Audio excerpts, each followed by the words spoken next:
Oh no. It makes you feel better. My entire employment career, and even at Gateway for 5 years. It's started last 11. You stopped and covered it? Never had a complaint filed or legal action. Fantastic. Yeah. I've never used the services of the district attorney. Good. But that probably.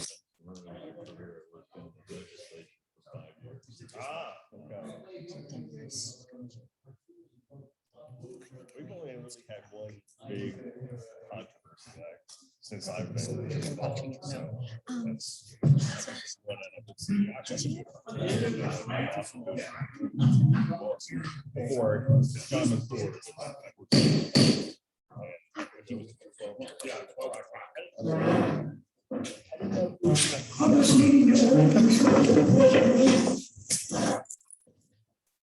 Pledge allegiance to the flag of the United States of America and to the republic for which it stands, one nation, under God, indivisible, with liberty and justice for all.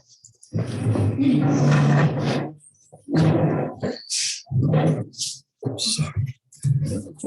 Each other.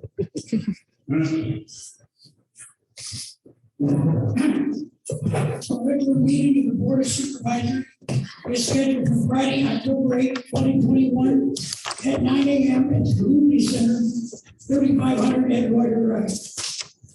Please silence or turn off your cell phone. For those of you who probably haven't been again, I just wanted to tell everybody our new general manager is Chris Shoemaker. And here he is, and I'm sure he'll be here after the meeting if any of you have any questions. Oh, welcome, Chris. Thank you. It's glad to be here. I think. I hope you enjoy your time. Do we have a motion for this budget?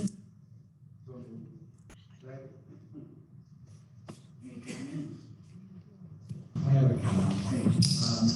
I appreciate that the minutes have been made more concise. But there's some information that would be helpful to have in the minutes going forward.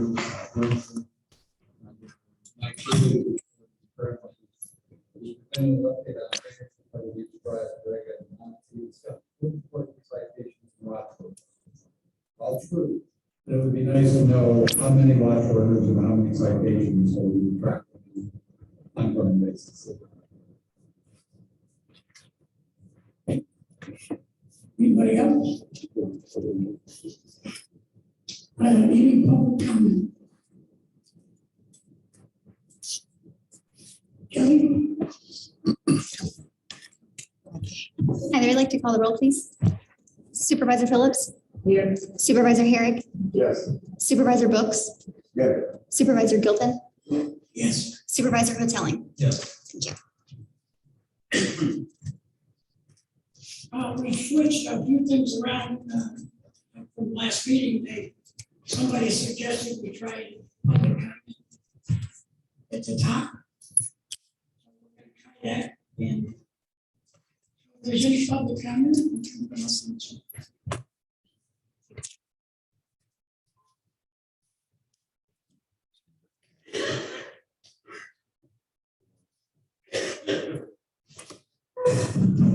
In the bottom.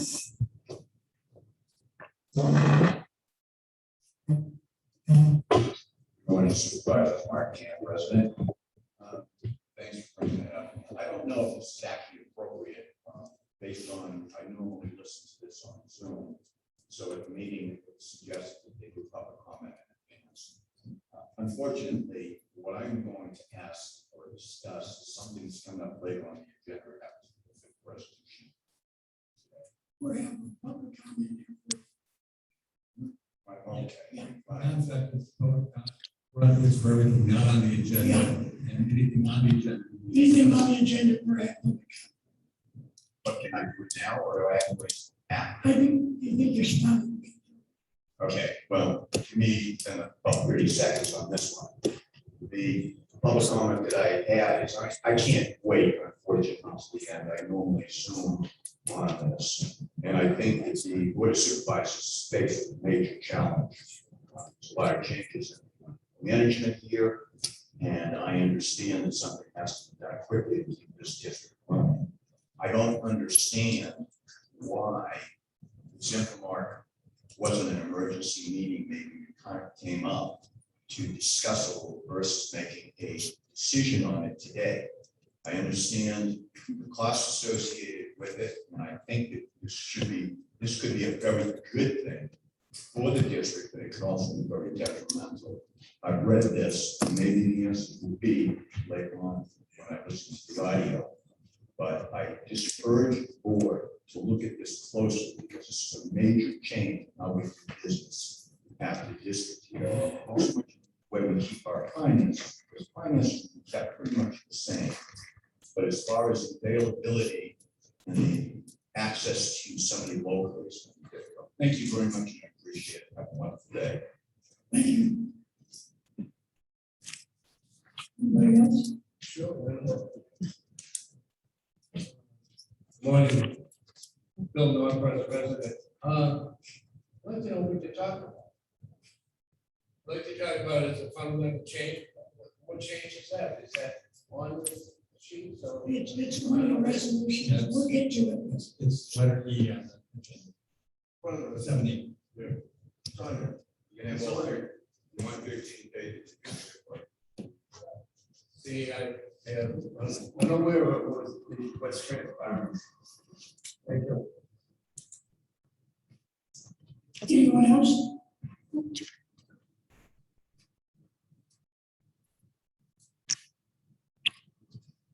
Okay, we have a commissioner has anything to say. I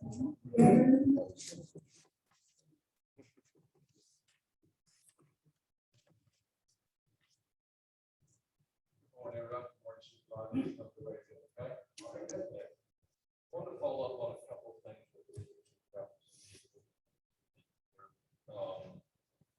I'm going to go back a little bit with the sharing.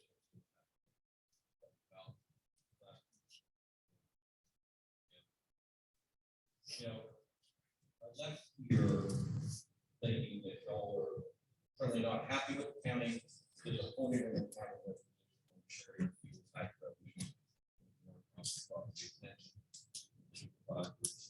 So I tasked staff and said, you know, I want you to tell me what every other county in the state of Florida. There's 67 counties in the state of Florida. And I can leave this with y'all. Out of 67 counties, there are no counties in the state of Florida that share fuel tax revenues with anyone other than municipalities, but the improvement districts, the development districts, the villages, like it's north of here, a humongous municipality, that county doesn't even share tax revenue. So I'm saying that because I want you to understand that Highlands County is different than all 66 other counties. That is just something that is not done. I want to believe that if there's something by law that is required to be done, that somebody in 66 other counties would have figured that out and said that they're entitled to that revenue. That hasn't happened. If there is, I'm the commissioner that represents your district, but do whatever it is. Here's the sheet, here's the complete fuel tax distribution in the entire state of Florida for 67 counties. Exactly each one of these counties has a total, and you can share that with. So I'll leave that. I will be glad to email that to anybody that would like a copy of this. I'm glad. And another thing that we, I think this last meeting, I got an email from Dan that question about the paving of Shoemaker Road, Cortez and the extension what have you on the floor. Okay, so I asked staff and said, bring me up to date on what's going on with that, what happened in the past. Of course, you know, we have Tanny that works for us. So she's very knowledgeable on a lot of these things, so that's been a great asset to me and close to these issues. And I will kind of share how she responded back to me. Just want to give you some history of the project. So when I started about 10 years ago with several business owners located at the end of Shoemaker Road, which is a Shell Rock Road. Shoemaker Road. The Shoemaker Road pavement ends at Ortega Street, which is the third entrance in the Sun Lakes and Secret District. The business owners wanted the county to extend the asphalt down, but no other entity or individual would contribute to the project, including the Seventh-day Adventist Church. The church said during 2000 or 2014 or 2015 year, a Sun Lake board meeting, that a $25,000 contribution for paving was going to be a financial detriment to their organization. The county was willing to pay the other 50% of the contribution to receive. Then the project expanded to Sun Lakes wanted a fourth entrance to the community, called the Quartet Extension.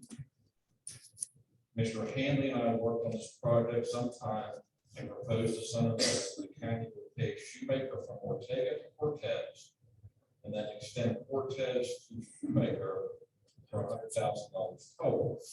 This report of supervisors turned this down with a vote in 2016 because they felt the district had no responsibility to contribute funds for Shoemaker Road. Mr. Hanley and I had this project told or what have you with their folks, with the supervisors, we're kind of all in the same as how we understood it, that everything would seem like it was going along.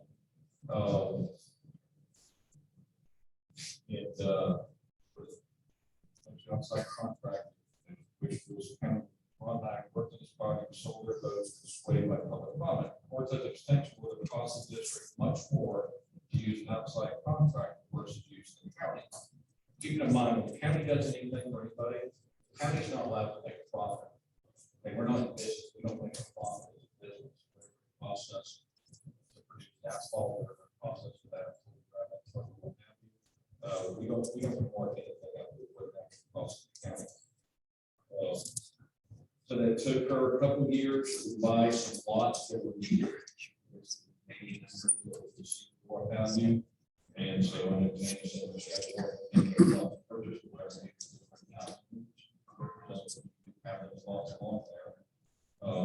recently, several years ago, so the church wanted the county to expand the asphalt of their entrance to the expansion of the building. That is a history of that's the point. I know you have a new general manager. Put them together with staff and revisit this. Say, look at what we can do on paving Shoemaker Road. I'll be glad certainly to do that. You know, things have changed in the last 10 years. Costs have changed more now. Glad to get that conversation going. Be able to report back to you on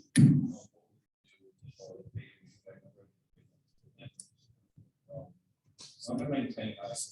You know, I've grown up here 45 years. I represent all of you as taxpayers. Okay? I want to do the best I can. First year of my term. And I feel that there's a sense in this that the county doesn't do anything. Okay? And I struggle with that because I feel the county afford do the same thing that they're doing. Okay? But the people in the Sun Lake community, that purchased here, they decided to move here for a reason, and they wanted an enhanced level of service. And they bought into an improvement district and a tax base on an improvement district. Nobody was forced to do that. They chose to do that because I drive through your community. You got a beautiful community.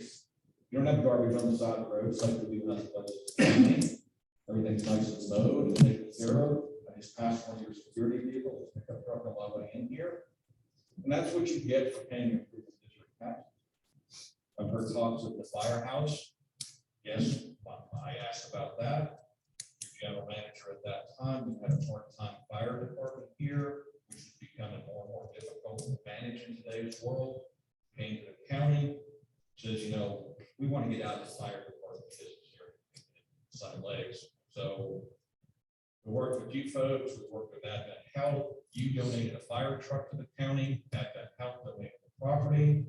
The county implemented a countywide fire assessment and started to build a fire rescue system. And we built a firehouse and an EMS station on Sun Lake Boulevard.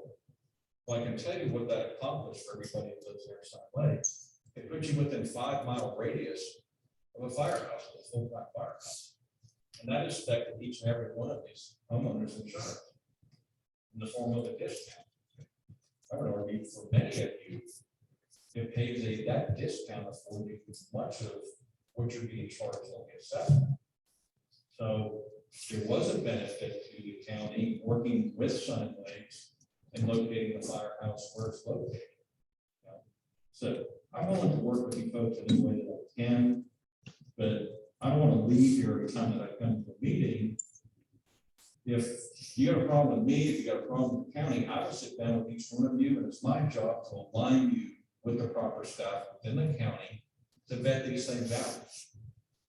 I have no personal agenda here.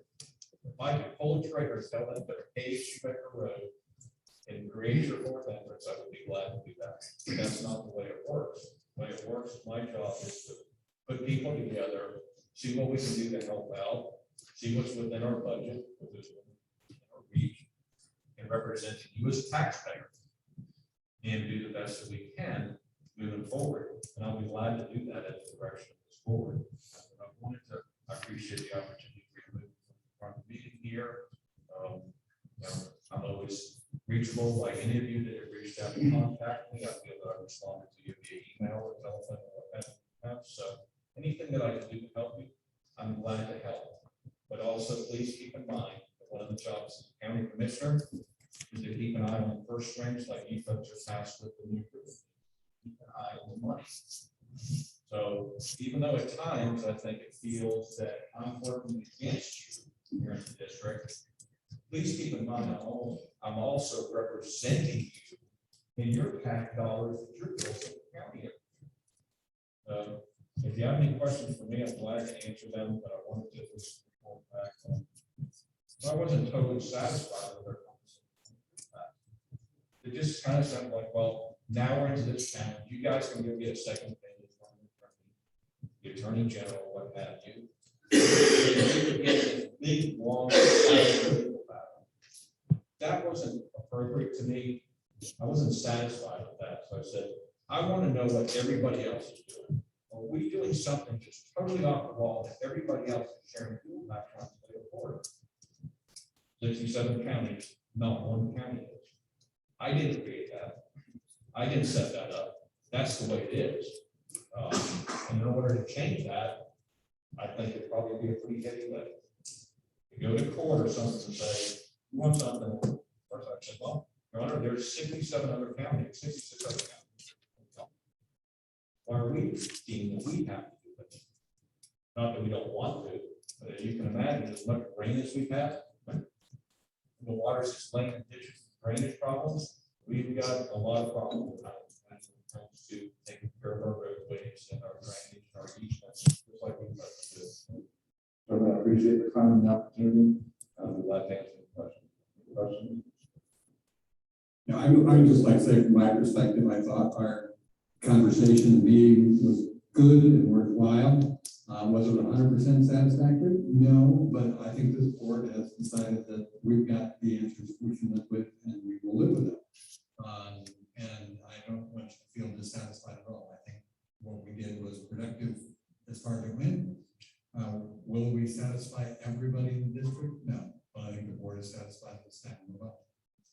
And listen, I understand this is more cost. I'm not happy with the federal government. I'm not happy with how these programs work. I'm not happy. Okay, that's the only thing. Can't do about that. This is our question. I remember correctly, we said we don't want to talk about gas taxes. Yes.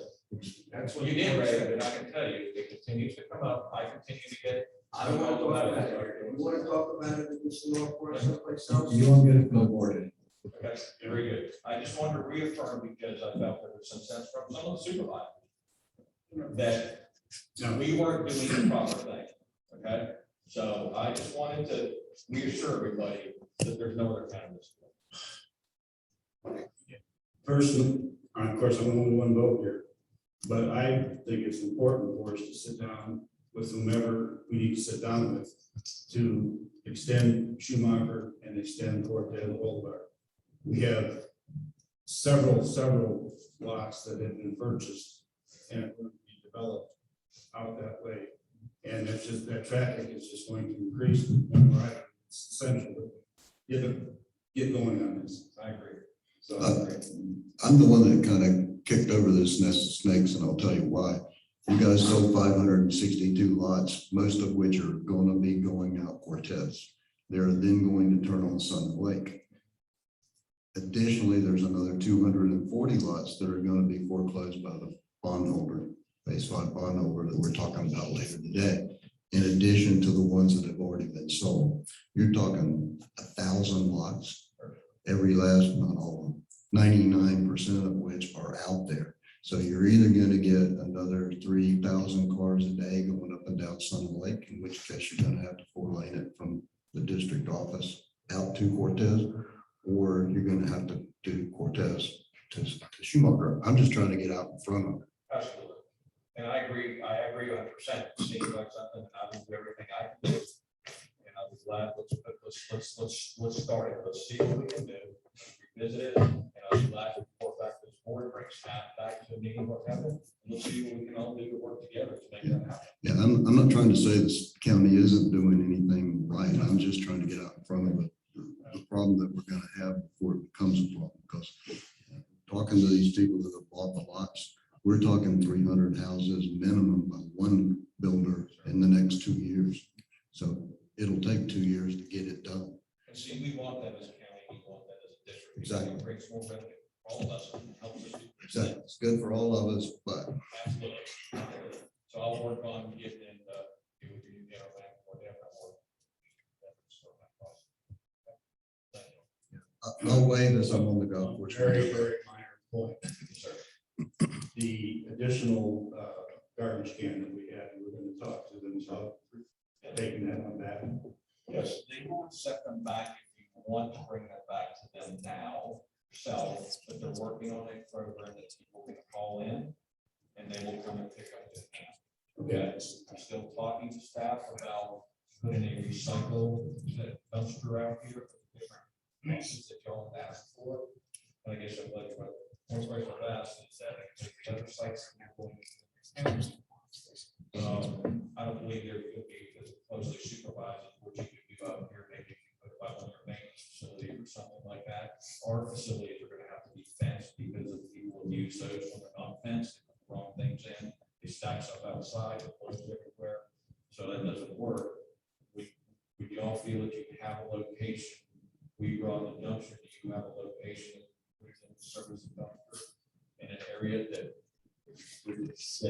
didn't have to be fenced, or you'd be comfortable with the residents there being able to use, or you want to? No. Fence location? I mean, in my opinion, I think we have to fence it and we have to police it. Wasn't Waste Connections going to man that for a certain amount of hours a day? And see, that's what I thought. Up to a certain amount of locations located throughout the county.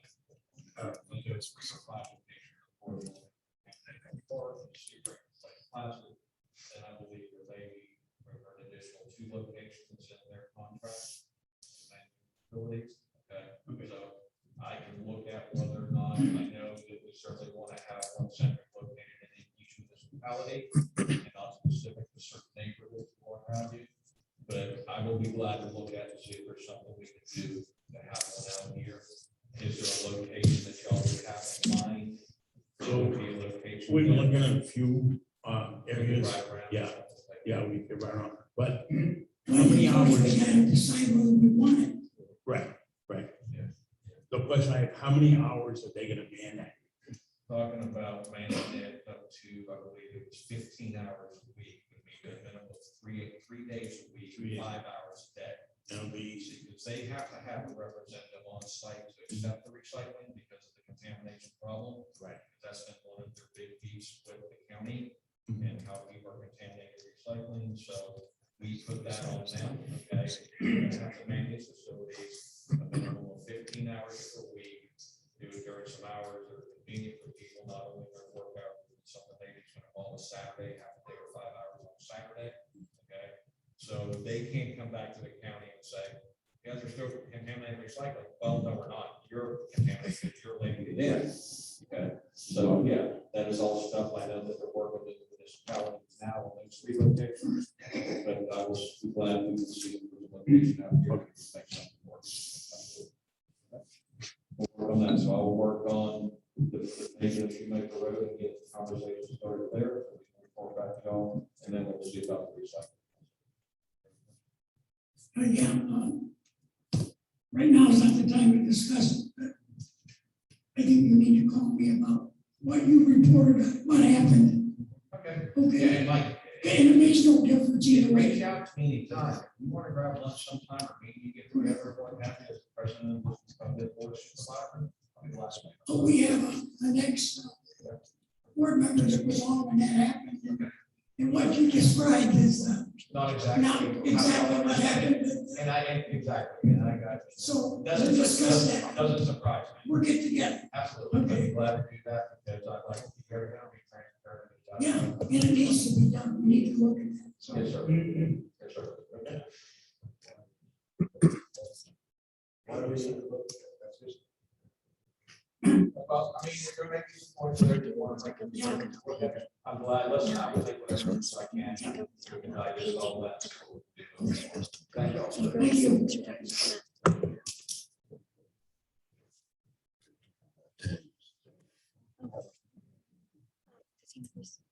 Bill Northwest president, again, mentioned a couple of times, but I know I want to respond. First of all, I want to thank Scott, Mr. Scott, lightness on complexity and distribution throughout the state of the gas tax. And what brought this whole thing up, I saw in a newspaper article that gas tax is not shared. And I couldn't understand it. I tried to follow up on it. What I've done is I've written to the state attorney general. I've asked for freedom of information, on the condition so that we could receive or not receive. In other words, I don't think it's fair for the people in this district here because we are a independent improvement district and we are eliminated from many benefits. The other part of the benefits are the stimulus stuff. We do not get any stimulus money. I cannot understand that. We're taxpayers. I think the 7,000 people in this district deserve that sharing of funds because of the various expenses. We have some tremendous expenses coming up as far as water, sewer, drainage. There's all kinds of problems. It's not for the individual stimulus. I'm thinking about the district. The people live in the district. And I think some of this federal money should be absolutely shared with the rest of us. Instead of having the county get $20 million, I think they could share a little of that to help us with our roads, drainage, sewer governance, and all this other stuff we have coming up. It's very important. But I do want to thank Scott for at least responding to this and giving us more information. I appreciate it. Thank you. Thank you.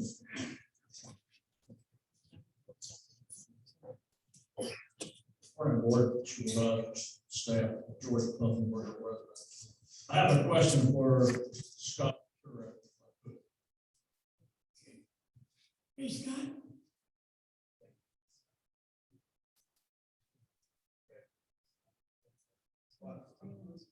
No, Scott.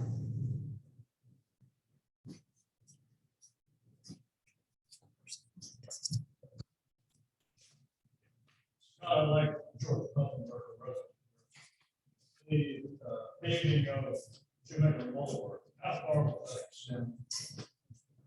I'm not personally familiar with, but I know on that way. Yeah. Well, it goes down, Yes, sir. I've pointed this for years. Talked about taking Shoemaker all the way through the Harding County. That's all road.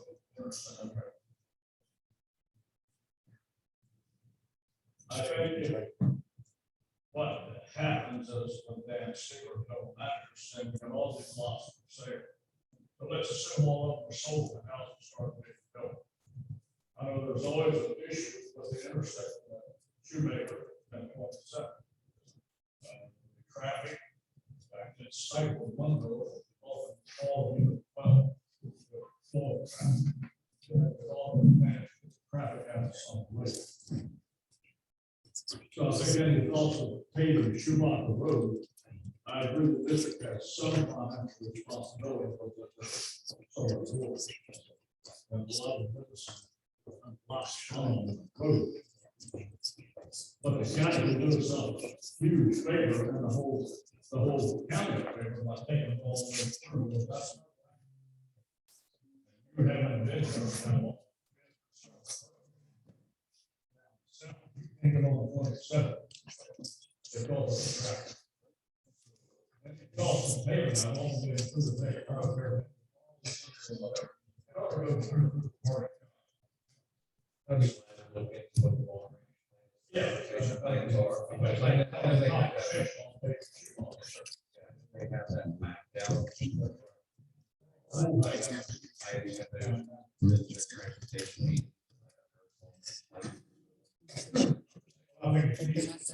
Absolutely.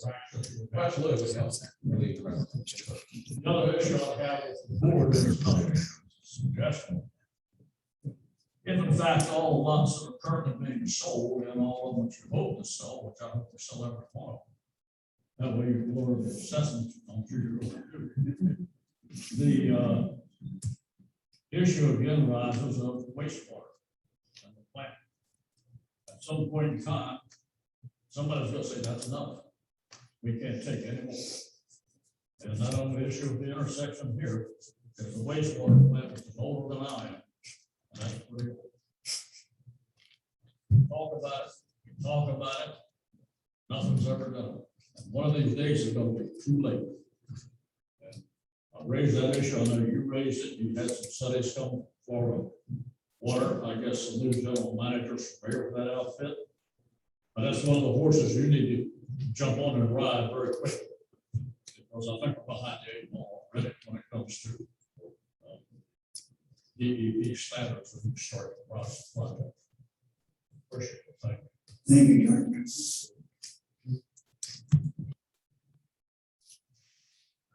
Just to let you know, George, we're looking into that already.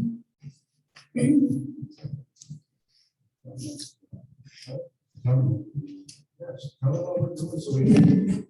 We are having a study done by Florida Rural Water Association that should, once complete, and it should be shortly, should be the roadmap of how we go about moving forward. One of the good things about where we are is that most of the lots that have been sold are in the section that will go to the new wastewater plant, the one up by the hospital. But we still need to look at replacing the one on unit 23. And I have been told verbally that's what's coming in the thing, but in the report. But until we get the report itself, can't go very far. You get the report, it basically gives you the roadmap, then you go get your SRF funding, then you go design the plant. So we're early in the process. We're talking probably 4 years, 5 years to completion. So we are going as fast as we can get it done. Second, Dan. Started late. Yeah. We are moving. At least it's going. Okay, action agenda.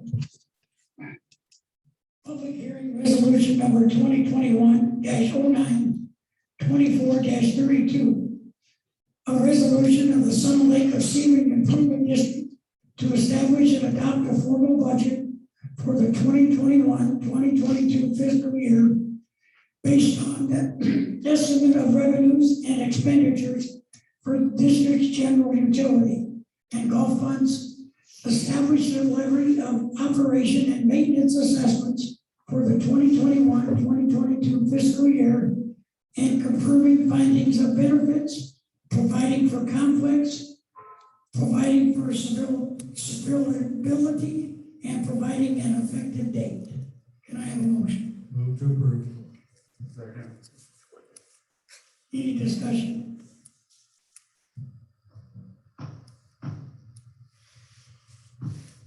Okay, any public comment?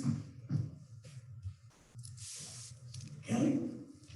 Supervisor Herrick, Yes. Supervisor Phillips, Yes. Supervisor Hoteling, Yes. Supervisor Brooks, Supervisor Gilpin. Yes. Resolution number 2021-09, 24-33, a resolution of the Summer Lake Sebring Improvement District to approve roadway improvements for 2020 and 2021 fiscal year. Do I have a motion?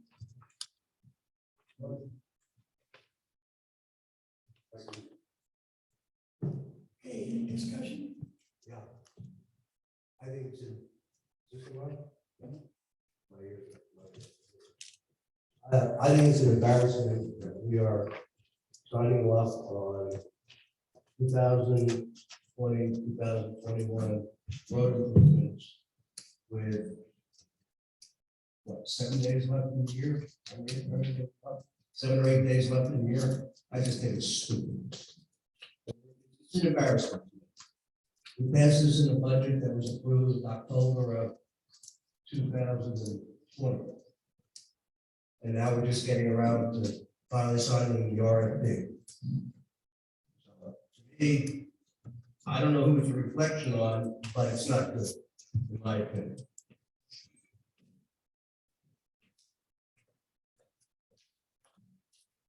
Any other comment? I would respond to that. I don't know that I disagree particularly. However, I would say to you that the contractor has had crews out with COVID and could not complete it.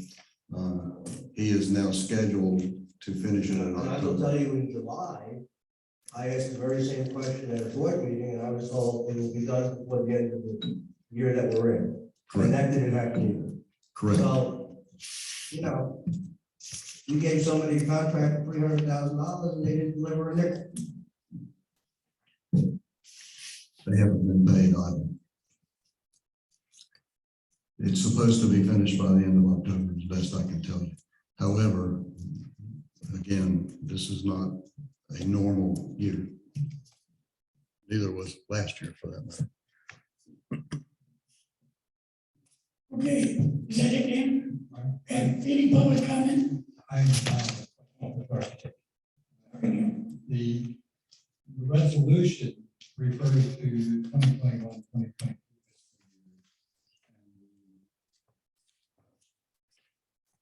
Recommendation to schedule is 2020.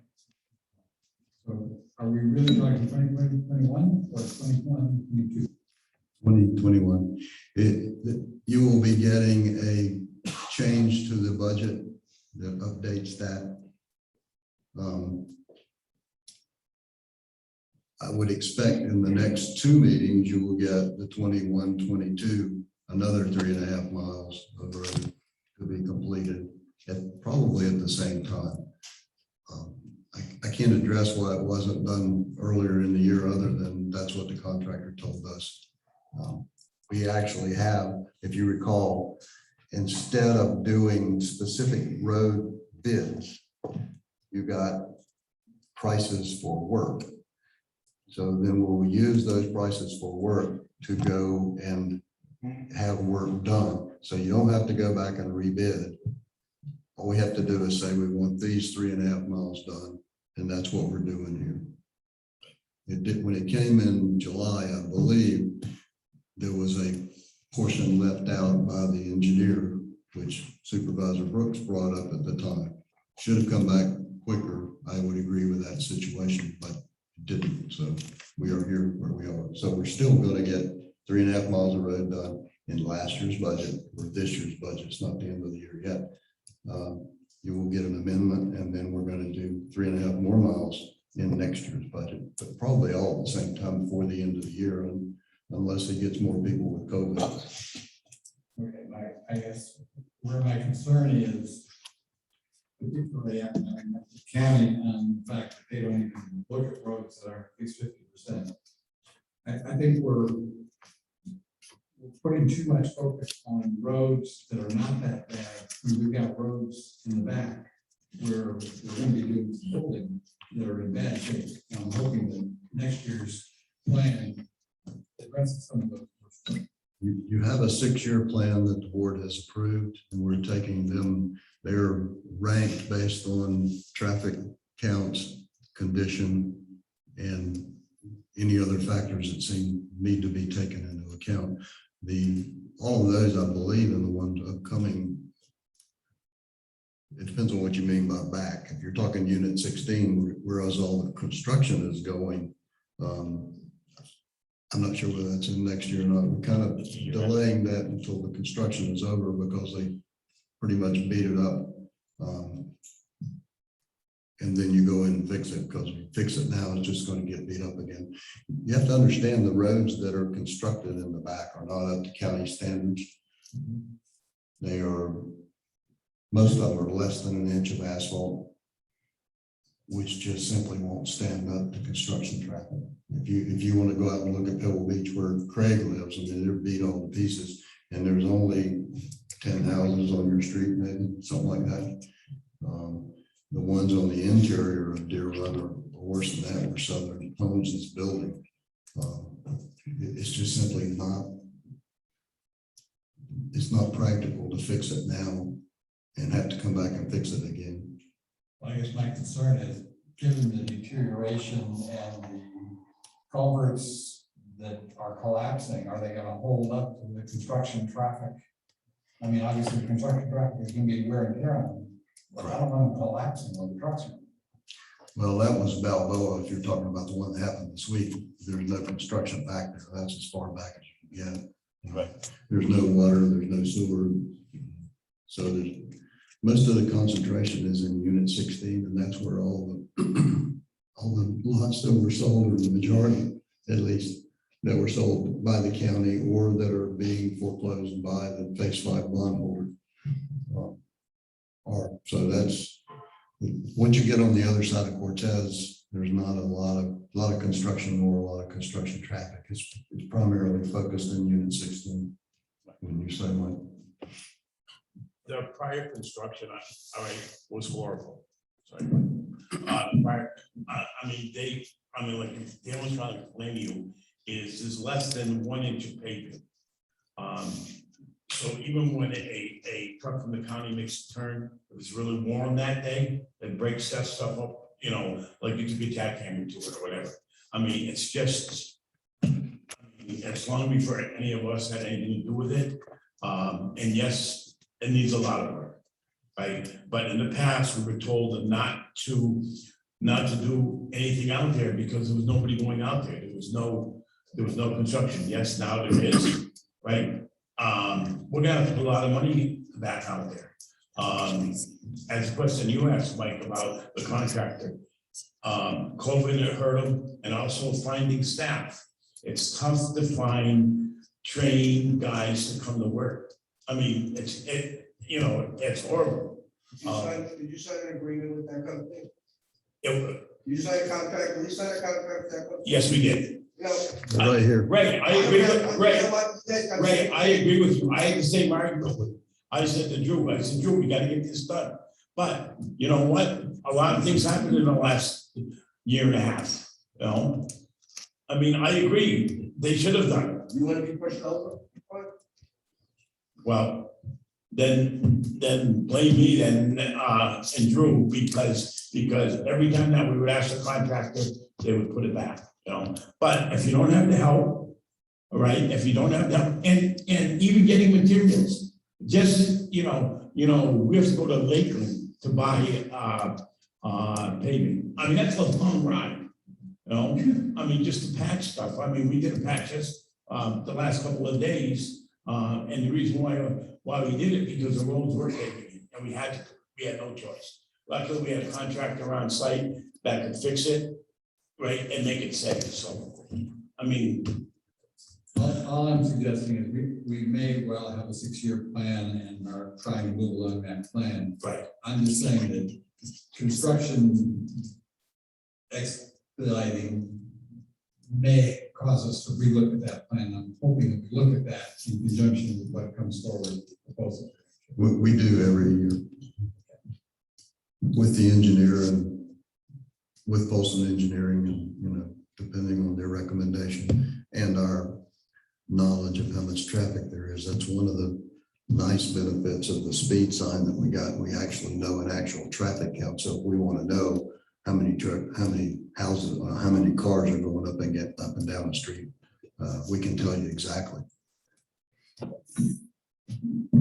Any other questions from the board? Any public comment? Okay, Helen? Supervisor Hoteling, Yes. Supervisor Brooks, Yes. Supervisor Herrick, Supervisor Phillips, Yes. Supervisor Gilman. Yes. Resolution number 2021-09, 24-34. A resolution of the San Diego Senior Improvement District to approve request from Magnolia Place for privatization of the roads. By motion.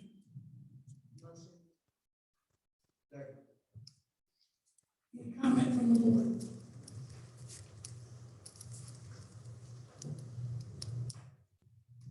Any public comment? Supervisor Phillips, Yes. Supervisor Herrick, Yes. Supervisor Brooks, Yes. Supervisor Hoteling, Yes. Supervisor Gilman. Yes. Resolution number 2021-09, 24-35. A resolution of the Sun Lake Senior Improvement District to approve process of lot liquidation with phase 5 bondholders. And Dan, I'd like you to talk about this one. Well, I can talk about the phase 5 stuff, yeah. So basically, the district collects money on behalf of bondholder. And recently, we've had numerous defaults, and the bondholder has recently, moved forward with making sure that we're enforcing those. That has resulted in property coming back to the district, and pursuant to our agreement with the phase 5 bondholders, we're required to market those. And so this basically is an agreement with how, once those properties are marketed and sold, how the money gets dispersed pursuant to the phase 5 bond. So we think this is as fair as possible pursuant to the agreement, and avoids, basically avoids litigation, and sets up of how we disperse the monies once these properties are sold. Also, it allows us to just quit claim directly. Oh yeah, and allows us to quit claim properties directly to the bondholder so that they can because basically we're a middleman, and it allows us to avoid being in the middleman position. Any comment from the board? I've got a couple of concerns when I read this. In the last paragraph on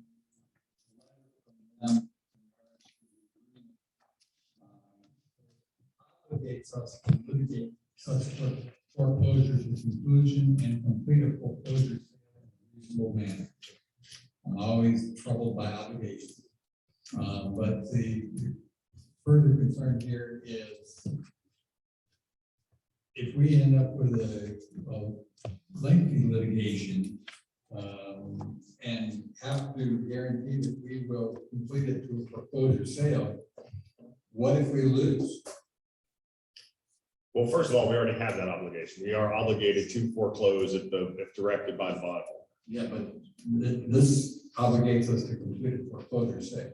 Well, that's because we don't want to stop something in the middle that would then create an issue with the priority of subsequent or inferior liens. So if they, basically we're saying that if we start the process of foreclosing a bond or the bond payment, that would, which would, if completed, would reduce all of those secondary or junior liens, we're going to finish it because we don't want, the bondholder does not want to take property back into their possession that has unforeclosed or, inferior liens. So they also have the opportunity to take that property back themselves directly and circumvent that if they so desire. But the agreement that we currently have, the contract that we are currently under, obligates us to foreclose those if directed. So this isn't creating a new obligation. It's basically trying to streamline, and because the bond paperwork is voluminous, hundreds of pages. So this basically tries to reduce that process down to an understanding of how we're going to proceed. If they see a property that they're willing to take back, we can give it to them based on their request. If they say, no, we want you to go through the foreclosure process, we'll do that, which is our current obligation. Okay. Still a concern. But a minor point is in the second whereas of the resolution, unless there's an edit I haven't seen, it says the existing lots. I assume that's supposed to be their existing lots. These, yeah, okay. We can get that typo change. Any other comment from the board? Any public comment?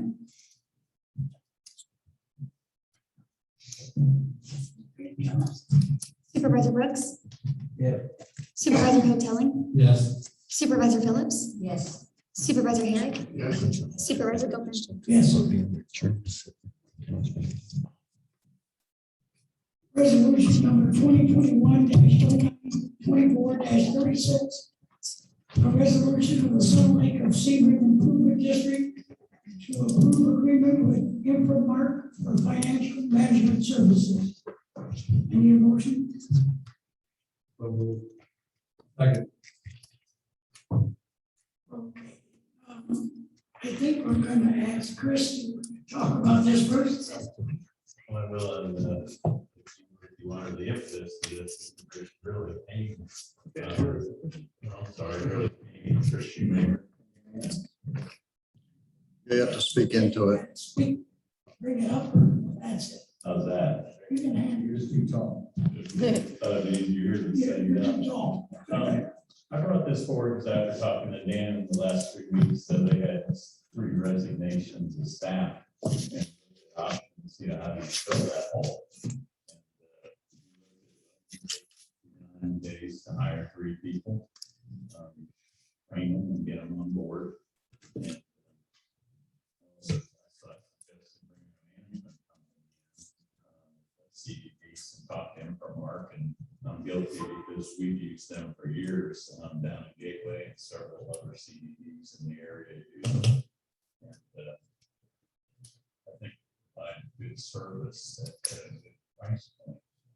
And some advantages, I think, is you have a large scale operation like theirs, it's nationwide and serves as a district management firm for over 100 CDPs.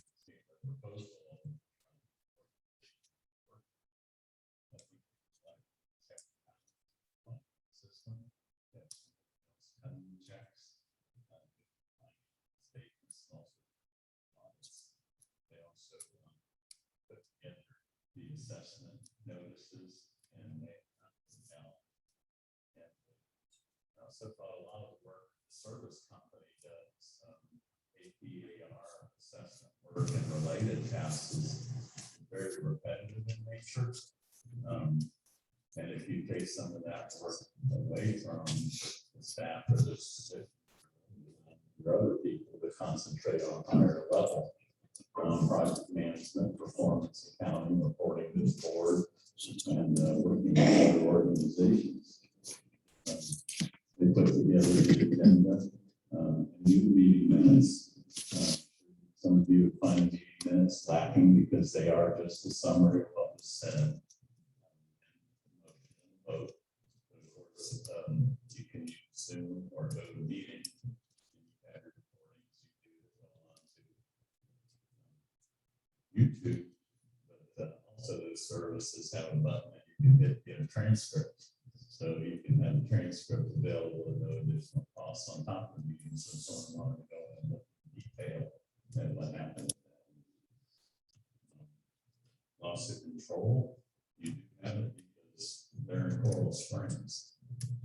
So much of the work is done online these days, and we've had some issues I found very responsive. And I've also found a tremendous benefit in the knowledge transfer because when your staff's working in a big organization like that, there's a lot of things they can teach smaller districts on how to do things and how to conduct business. They have so much experience.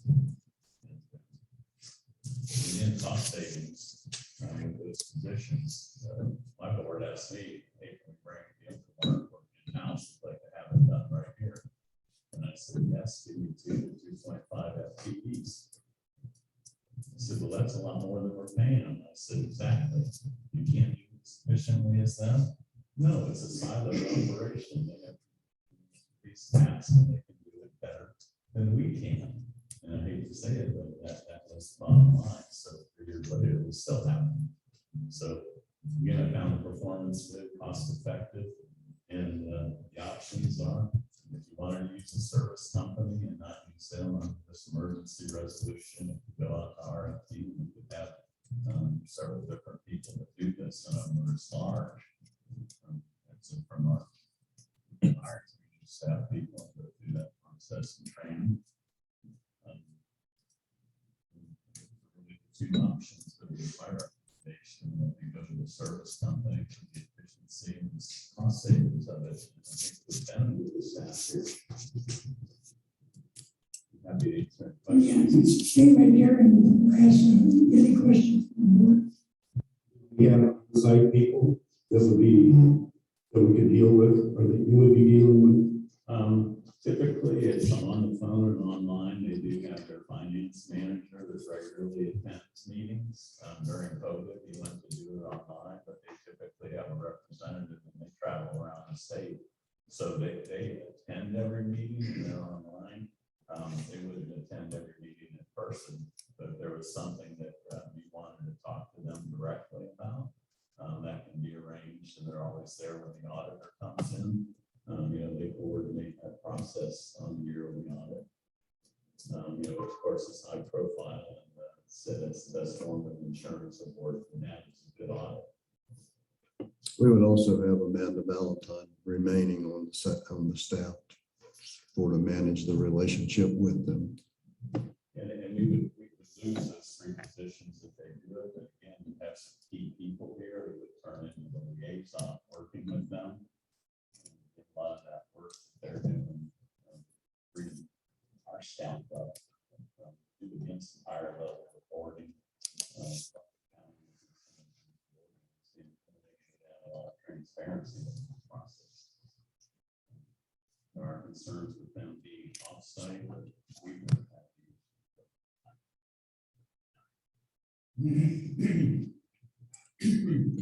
What do you say? cost of the contract all in for all the services, approximately $105,000. The cost of the 3 positions that they would be replacing, savings. The gross in salary right now for those 3 positions is $150,000.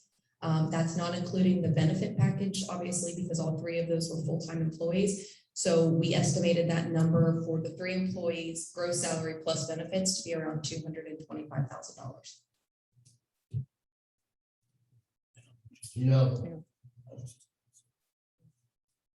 I'll tell you up front, I'm voting no.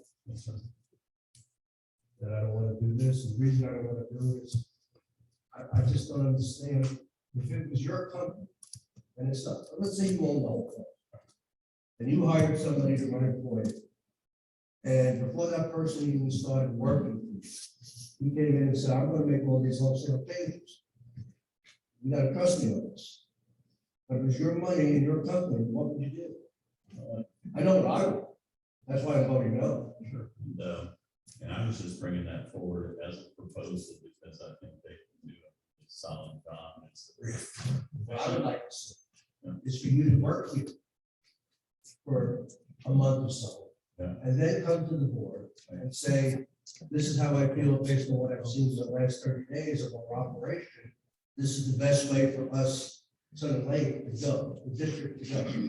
I would feel how you may be 100% right in 30 days when you pay back. I might say it's a great idea to go.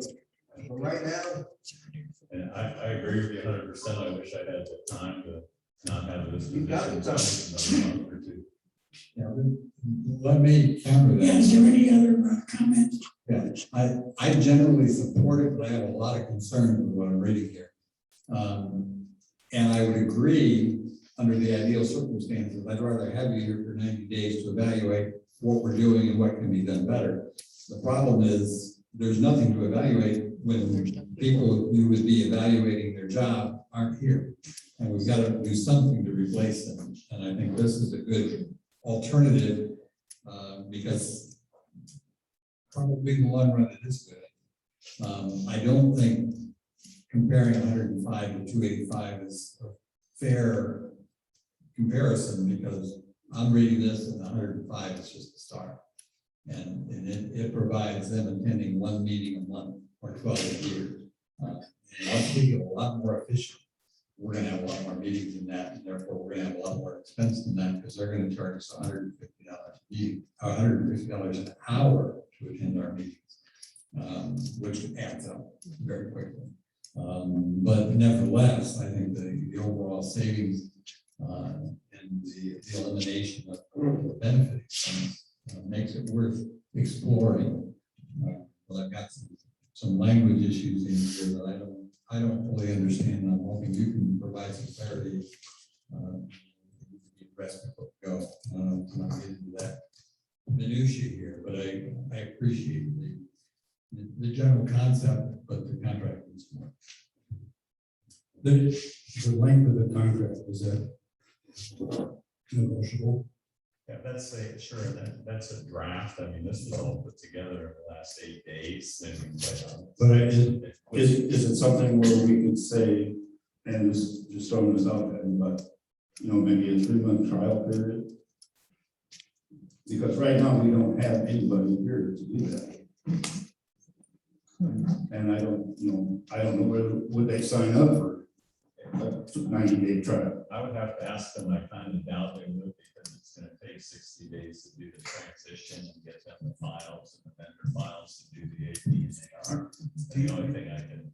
and you know how this would work with you, though? Have you checked out with them to see what the implications might be, because they reflect their numbers based on their stuff to us. One of the reasons their contracts actually higher on the gateway is because I let them know and sent them the financial statements for the restaurant for anything. Said, you have to take those and assimilate them. Have we looked into it yet? Is anybody talking? I have not. And it's just a financial reporting. Like I said, I wish I had a little more time. I just brought that forward as an option, because I think they do a good job. And when you see the number of CDBs that they manage and the size that they do, they have a solid track record. Yeah, solid. Any other questions? You're done. No. Okay, I got one more. tell me when you're done. Maybe.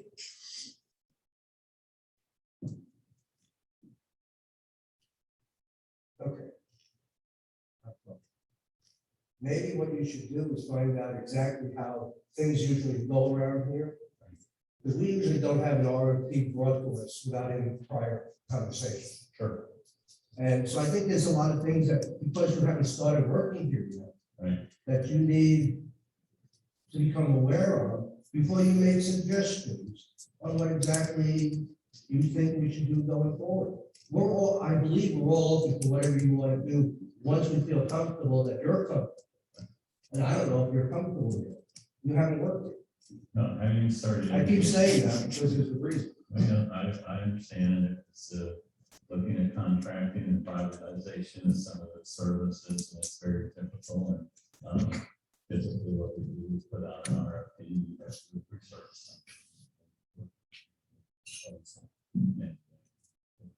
I yield the floor to Mike because apparently he wants to get this over. I might just make a comment like that. The reason for the rush is that we've had multiple resignations, so we've either got to do something like this or we need to start hiring some people because I can't have Kelly, who runs this whole operation over here, also doing the board secretary position. You know, it's, we are woefully understaffed. Because we're shorthanded, it's not a reason to sign a contract for a year with a company. I'm sure there's another way to go, temporary people for 90 days. I know we gotta do something, that's fine. Is there any other comments by the supervisor? My only question is, what do we do if we vote this down? I mean, you're gonna have to either make it work till the majority of the person is ready to do this, or you're gonna have to hire 3 or 4 people. And all next board meeting, that's through today, and I'll propose to the RFP mechanics, start putting an advertisement. 60 to 90 days to hire someone.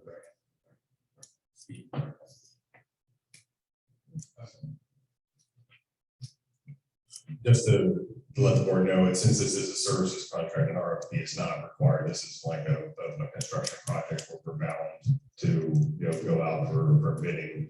It's a services contract, and I think it's under section 9-92. We can accept services contracts without having a bid. So, but I mean, if the cost is the major concern, it can be just like Mr. Shoemaker said, we can put it out for bid. But it sounds like that's not the major concern.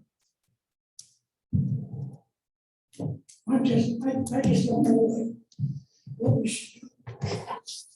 I mean, could we survive till everybody is happy with 3 more months or 6 months? Or I don't think we can. I don't either. We can.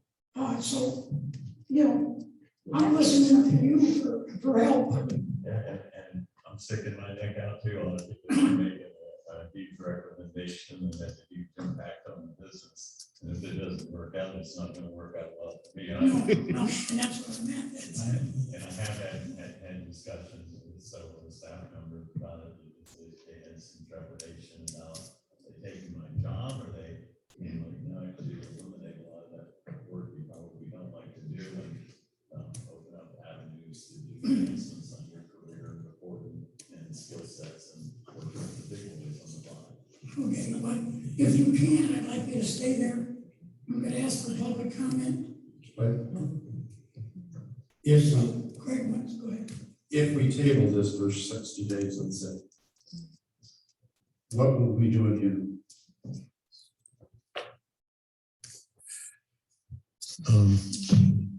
Correct. Kelly just wrote down die. So you guys might be getting a whole lot of work for your $300 a month because somebody's got to be in the building to do business. You cannot. It would take a minimum of 90 days to have people up to speed.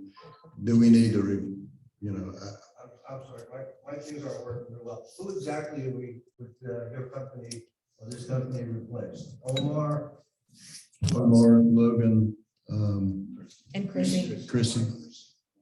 She's resigned. She doesn't want to. No, I mean, like Chrissy's position. Yeah, yes, they actually do the meetings as well. Now, we've had 4 resignations that haven't been replaced. But this company that we're talking about would replace which people? Omar's one. Omar, Logan, who is the accounts payable clerk, and Chrissy. And Chrissy? And Chrissy. Because Well, I would vote yes just to do that. I would scrutiny it, you just don't know what you're asking for. If you get rid of a reception and set the test, I'm telling you, you don't know what you're getting. We have had 4 positions that haven't been filled, so we would fill one of them.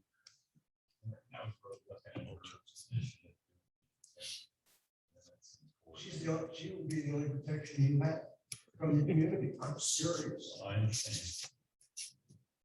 I Have more vacancies right now, so they filled that more than 50. We have 4 positions vacant. We also have one out with COVID-19. We also have another out who's in the hospital. So I don't know about Mike. How many more down are you? I'm down 3 right now. I've had Bob Brumfield out.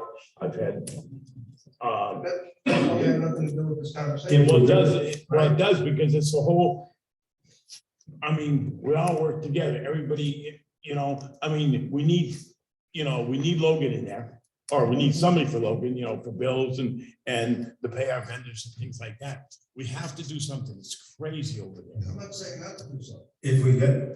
If you eliminated the administrative assistant position, what effect would that have on the contract? You have any idea? You say keep it, I think. You say keep it. I think Hire an administrative assistant.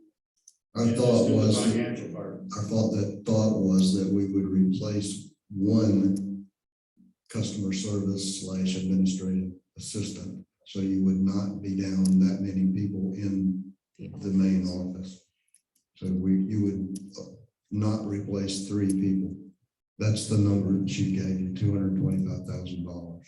You would still have another warm body over there. Right now, Kelly is running this place plus sitting outside my office running interference. And you are correct.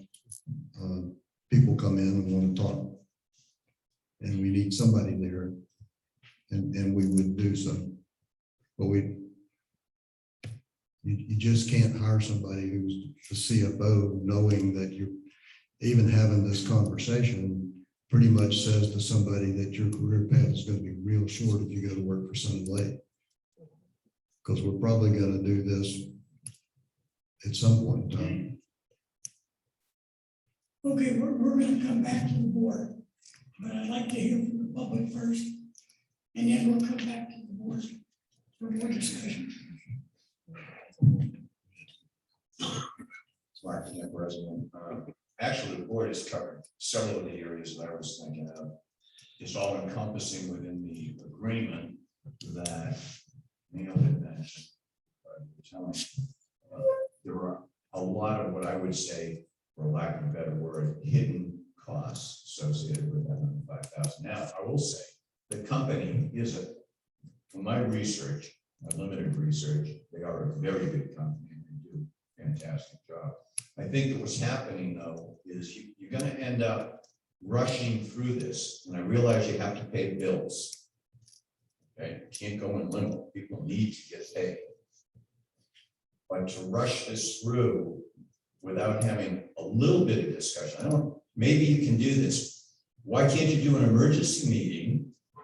You have to advertise it, do an emergency meeting, come back with potential proposal, be it a temp company or otherwise. But at the same time, continue to look at it because it might be a great solution. But the other side of the coin is, I know you were down with 4 people, and I knew that Chrissy was gone, I knew Omar was gone, and I knew Logan was gone.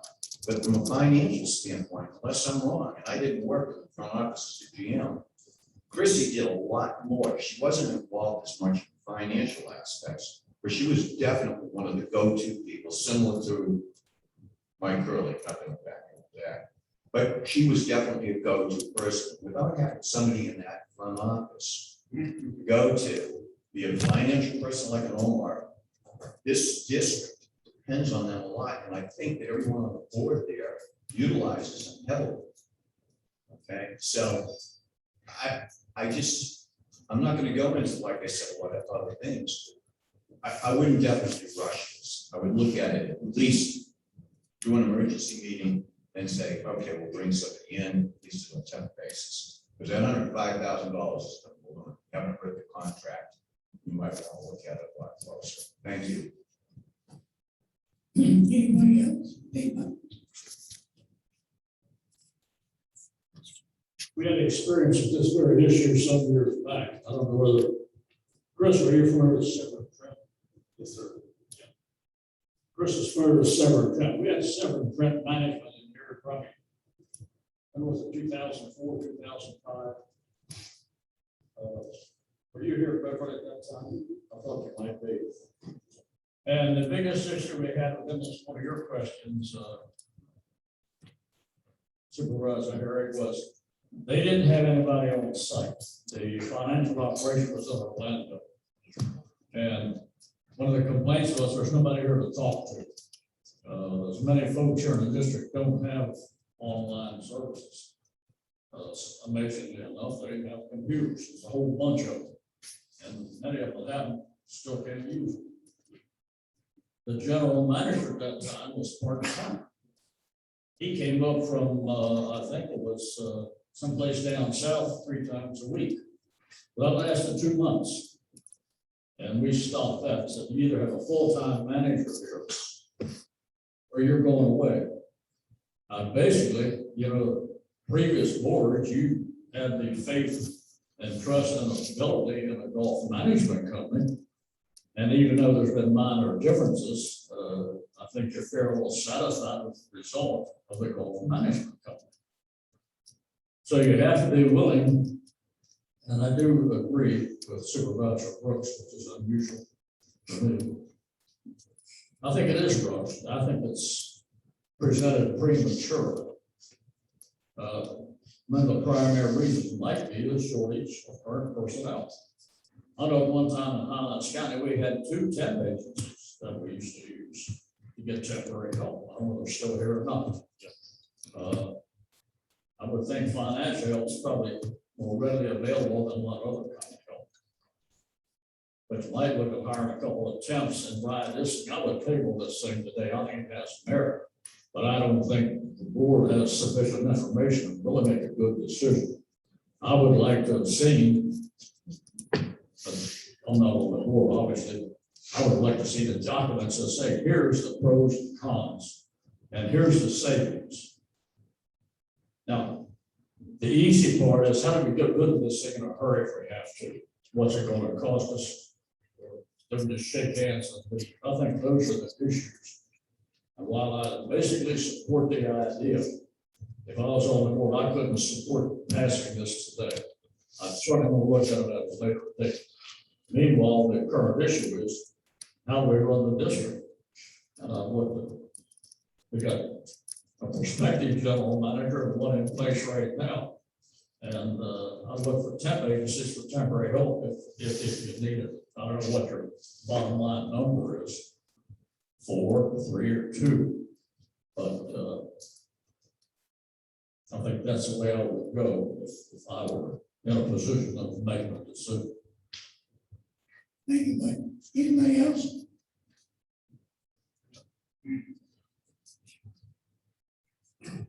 Bill Gardner, as resident, trying to understand what's transpiring here. I guess it's a proposal for a financial group.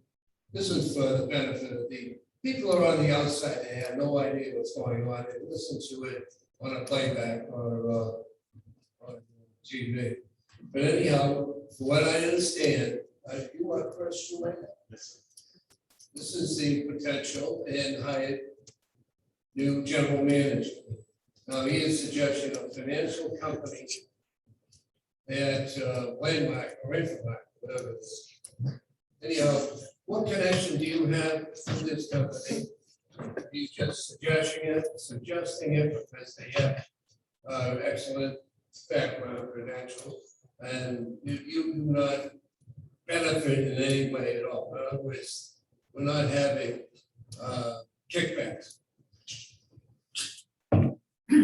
That's right. I appreciate the question, and the only reason they came up with 7 and dealing with the last time.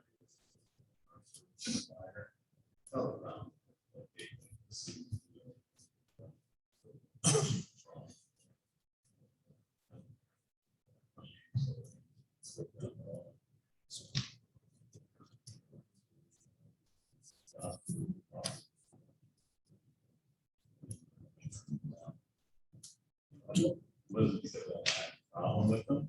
I didn't want to believe I understand that it's nice to have politicians be true. I know what Mr. Camp said, that there's a lot of hidden cost here.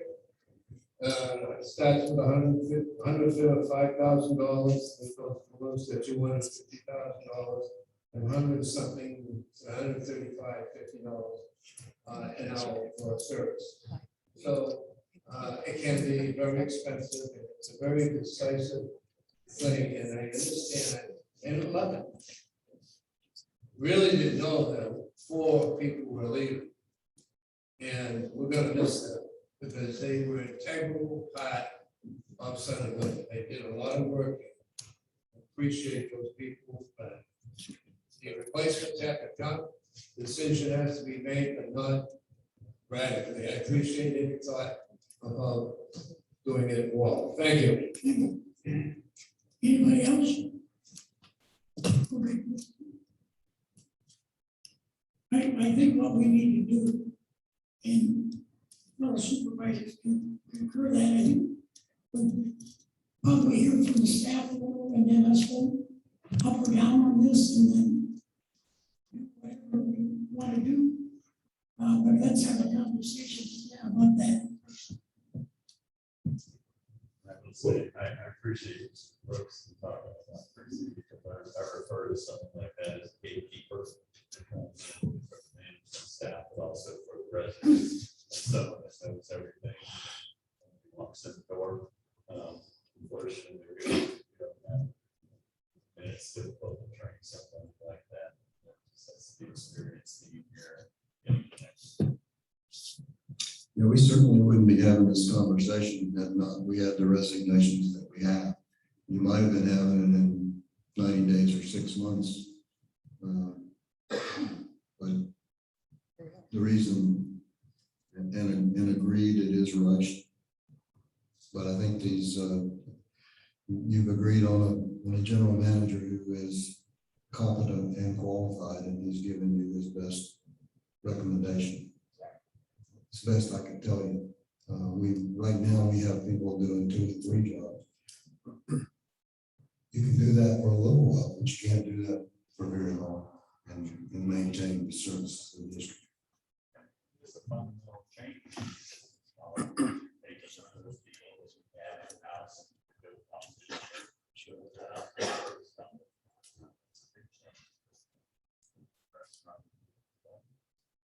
Yeah, I wouldn't say that you're going to save $120,000 a year. I think you're correct. The actual cost would be more than 105, obviously.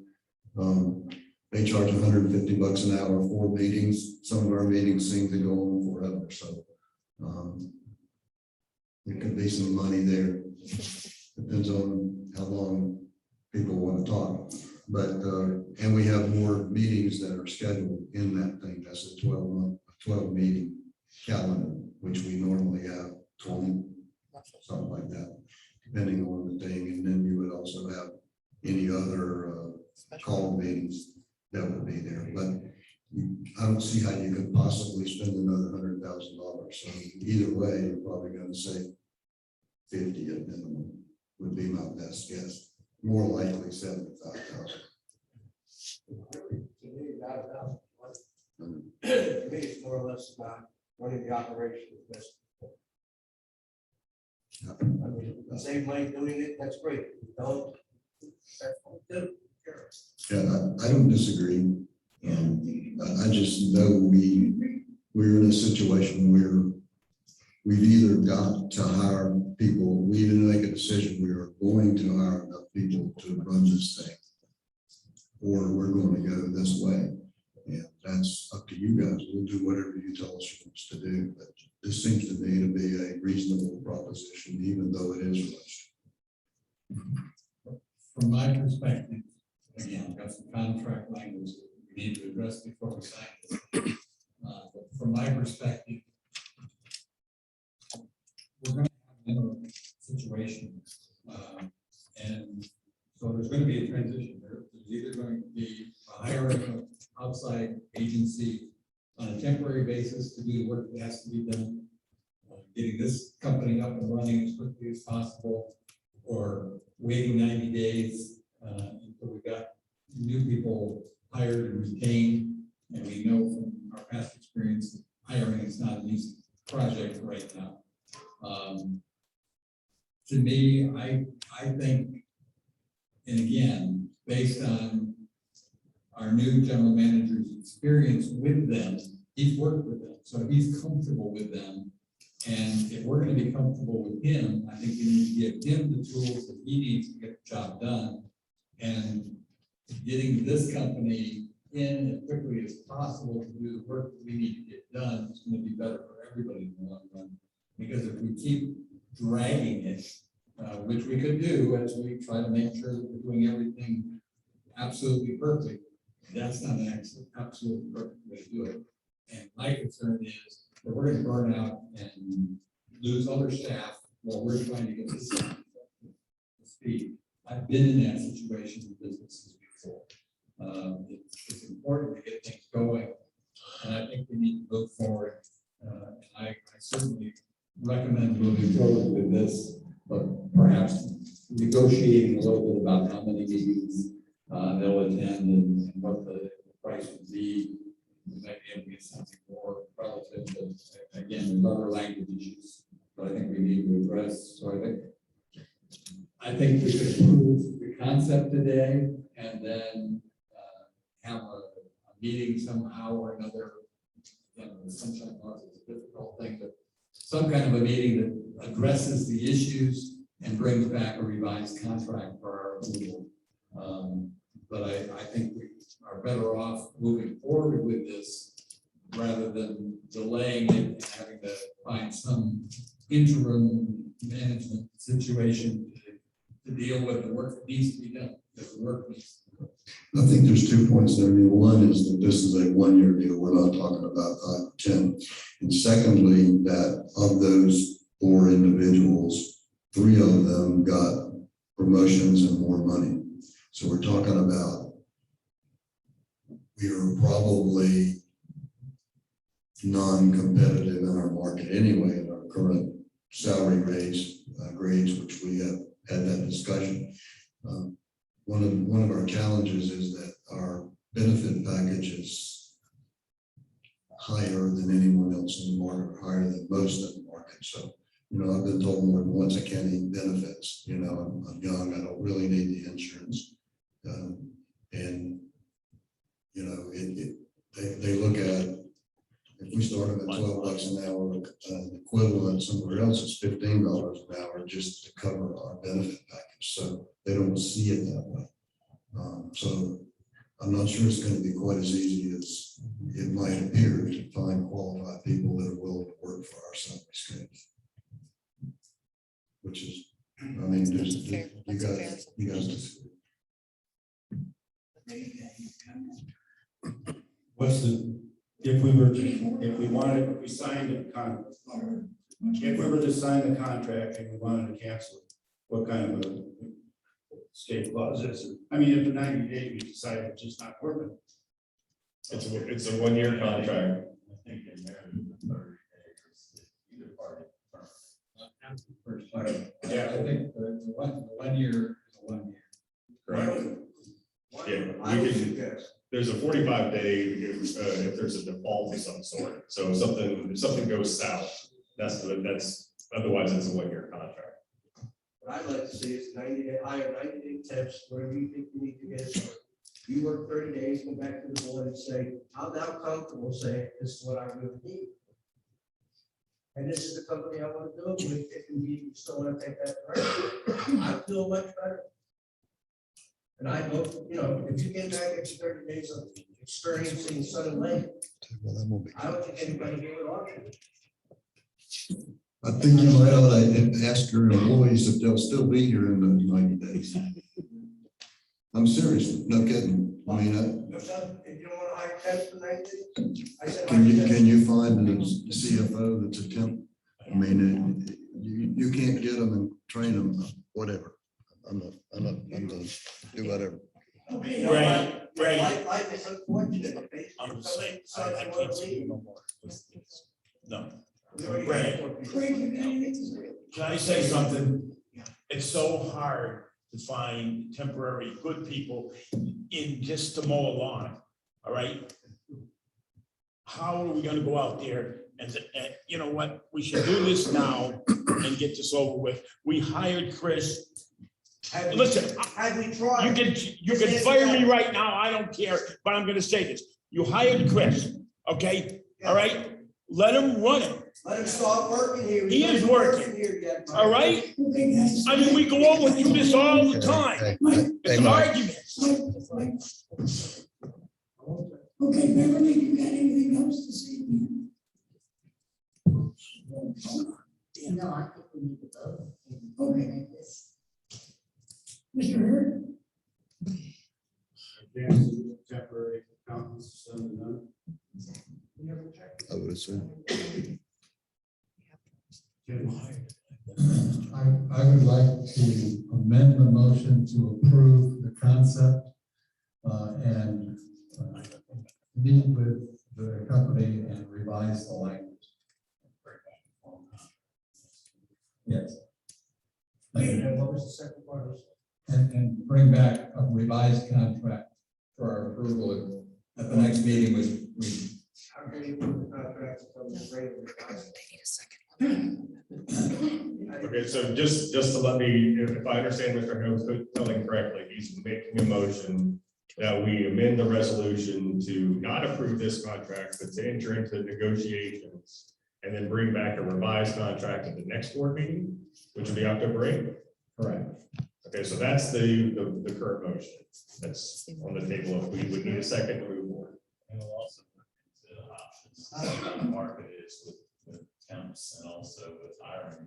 But see how people are hired. Okay. I need a second. I second. Okay, we have a motion in a second, so there could be board discussion and public comment.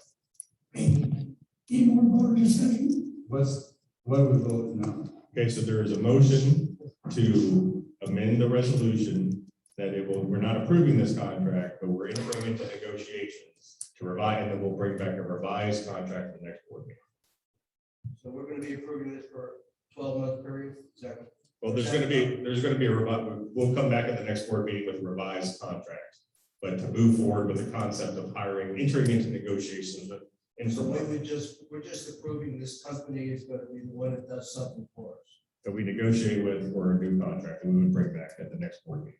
That may or may not get approved. Correct. By vote.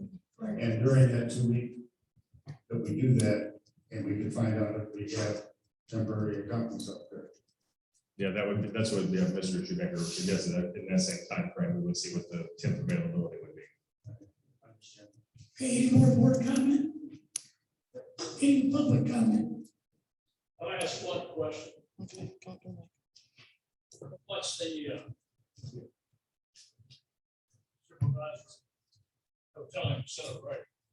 My question would be, if you vote to approve this, when will they in fact take over? Tomorrow, next Monday? November 1st. Huh? November 1st as it exists here. So No, you've still got a problem for November 1st, oh, no question. whatever happens. But now we're gonna have a problem until November the So 15th. another month's not gonna hurt you at all. You're still 4 people, whatever you do. I did send an email this morning.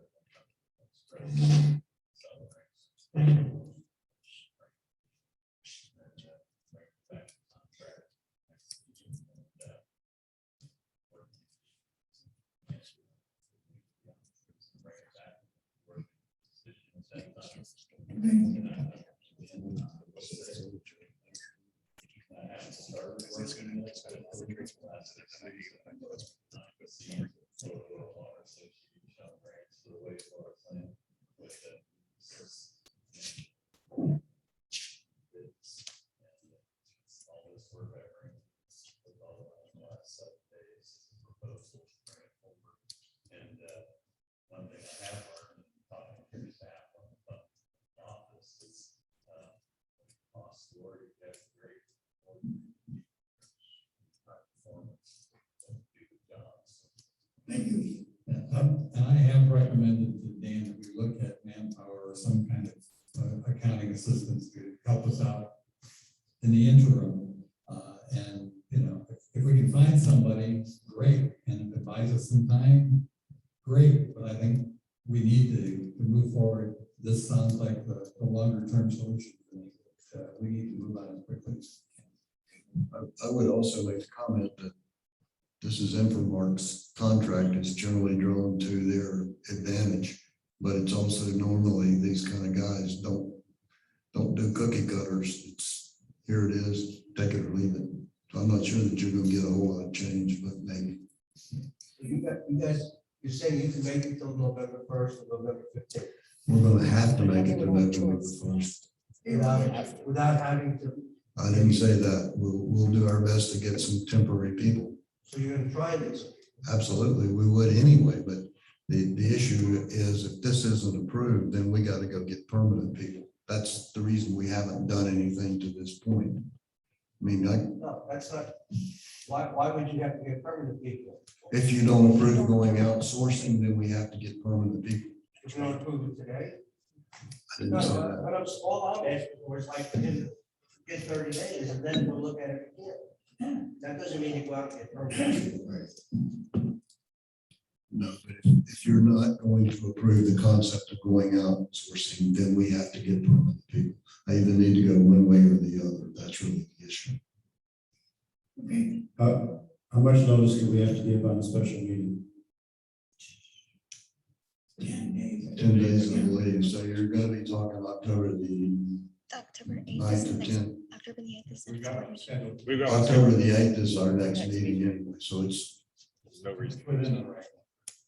it's basically, you wouldn't gain anything by having a special meeting. And David, now what are we voting on? Okay, we're voting on the motion to amend the resolution to not approve this contract, but to enter into negotiations with Infomart and bring back a proposed revised contract at the October 8th meeting. Okay. I think I've done everything. Haven't I? Correct. Okay, Kelly? Supervisor Huntelling, Yes. Supervisor Phillips, Yes. Supervisor Herrick,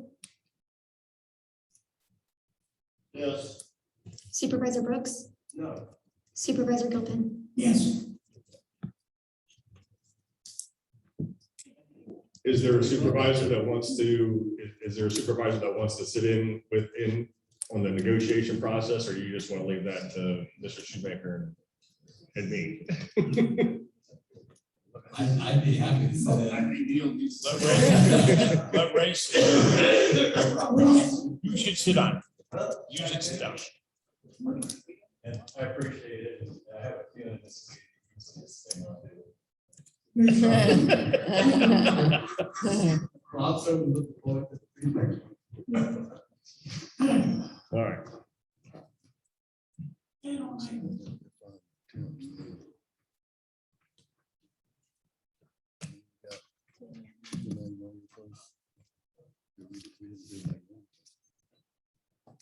Did we? Did we do that? Yeah, the Yes. Yeah, we presentation. did. was Okay, with so us. we're good. We're good. Add-on items are none. Okay, petitions and communication, None. staff report. I just have a quick, couple of quick updates with regards to grant funding, obviously, one of which we'll be discussing during the workshop, and that is the FERDAP grant matching program. That is for the playground for the upcoming year. Just wanted to report that we are about one document away from having this completed and ready to submit to the county for the county administrator to sign off on. The county actually submits this particular grant request on our behalf. So I believe the due date is October the 15th. So this one is running a little bit ahead of schedule. So we're very close to being able to have that one signed by the county administrator, sealed and delivered. So that is good news. How long, once the county gets, how long does it take to get an answer, you know?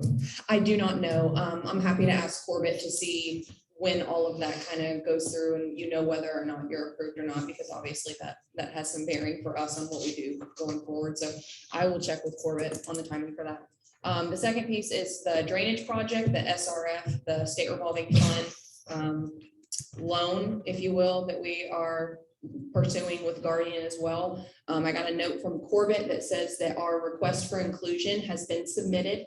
We are waiting to hear from FDEP on which funding hearing we will appear. And after we hear back from FDEP, we can start the pre-construction loan application. So just so you know, that process is still ongoing. We're, right in the middle of that. So once we hear back from FDEP, I'll have another update for you. So just to let you know that. So that's the $5 million project. Correct. That's the one, that's the drainage project. We're going for a loan. Correct. We think that's gonna happen next year, the end of this fiscal year or the end of probably next year? I think more realistically, it would go into the next year, not this upcoming So it'll fiscal year. be 22, 23. 22, 23, correct. I think that's probably a more realistic. We don't have that in anything. I believe, no, we don't. No, that's not it. No, we continue to do drainage projects as if we weren't going to get that money. Correct. So we'll do what we can within our budget limitations, and then if that comes through, then we go and do it all. Correct. And begin to make payments as opposed to. Well, but that $5 million deal, that's really a catch-up. That's not addressing current and future. That's how it was explained to us. It pretty much, We're uncovered. it pretty much take care of all the culverts, all the deals like that we're addressing on an individual basis now. And what we will do is, you take the number and then you go see how much you can get done for that number.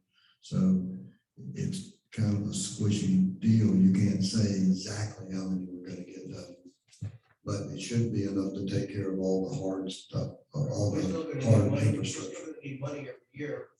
to keep up, correct, but you will make your payment and then you will use the balance of your budget to do the drainage. In regards to the playground, have you had discussions with the county supervisor with this coming?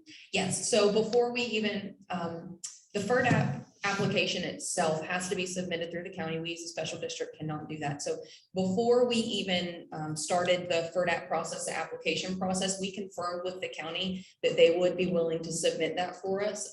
You are able to submit up to a certain amount. So we wanted to basically reserve that application before we even got started. Very good, thank you. You're welcome. I gave a report on watch orders, and I've had Bob Drumfield out for 2 weeks also. I've had a foreman out for 2 weeks, so, but I gave my reports on code and stuff, but the only thing I want to say is we're having trouble getting sod to finish up some jobs that we have going. Jimmy hooked me up with a company out of Orlando, and we'll be getting sod in Tuesday and Wednesday. So we should be finishing up Torrega and Pebble Beach and those areas there. I'm meeting with Southern Homes at noon today to talk to them about the problem over in Pebble Beach, the way they're leaving their construction projects and the way they install the culverts. I don't know. Yeah, the one culvert looks. Looks, It might be. looks like they dropped it in from an airplane. Another one. Yeah. I don't see how that's working. Right. So I was meeting with them today. Everything else has been pretty quiet. Staff's been tough. It's very stressful for everybody in our office, to try to get things done. I think Dan's done a really good job of keeping everybody together. So, well, each week it's somebody different. I mean, last week I was down 4 or 5. This week we're down 3. And then I just found out that 2 security guards also down with COVID. So I'm using some of the maintenance guys to cover some stuff too. So, I mean, it's just been real stressful. And then also with people in the office trying to get, submit bills and stuff, they know they're leaving, so they're kind of skating. So, and we all know that that's natural. you know, but anyways, everything has been pretty well up to date, so. On Center Lake Boulevard, I know that, what do you call it, ditch that you built? From like the district office, you built this ditch on the right hand side? Yeah, that's county, Huh? that's county. Oh, that's county? Yes, yes. We do go in and clean it if they don't get there. Who maintains? It's starting to look like hell. I'm just bringing it Well, up to somebody to address it. The county mows, we will go in there and cut it. But right now it's growing so fast. I think we went about a week ago, cut it down and it's back up again. So we'll let it down. Yeah. Yeah, I mean, I don't like, hey, I drive by it 5 times a day and it drives me nuts. So, it's getting a little out of hand. yeah, no, I agree. But everything else has been pretty quiet. And I promise I'm not gonna go, from here on out, I'm gonna be calm at these meetings.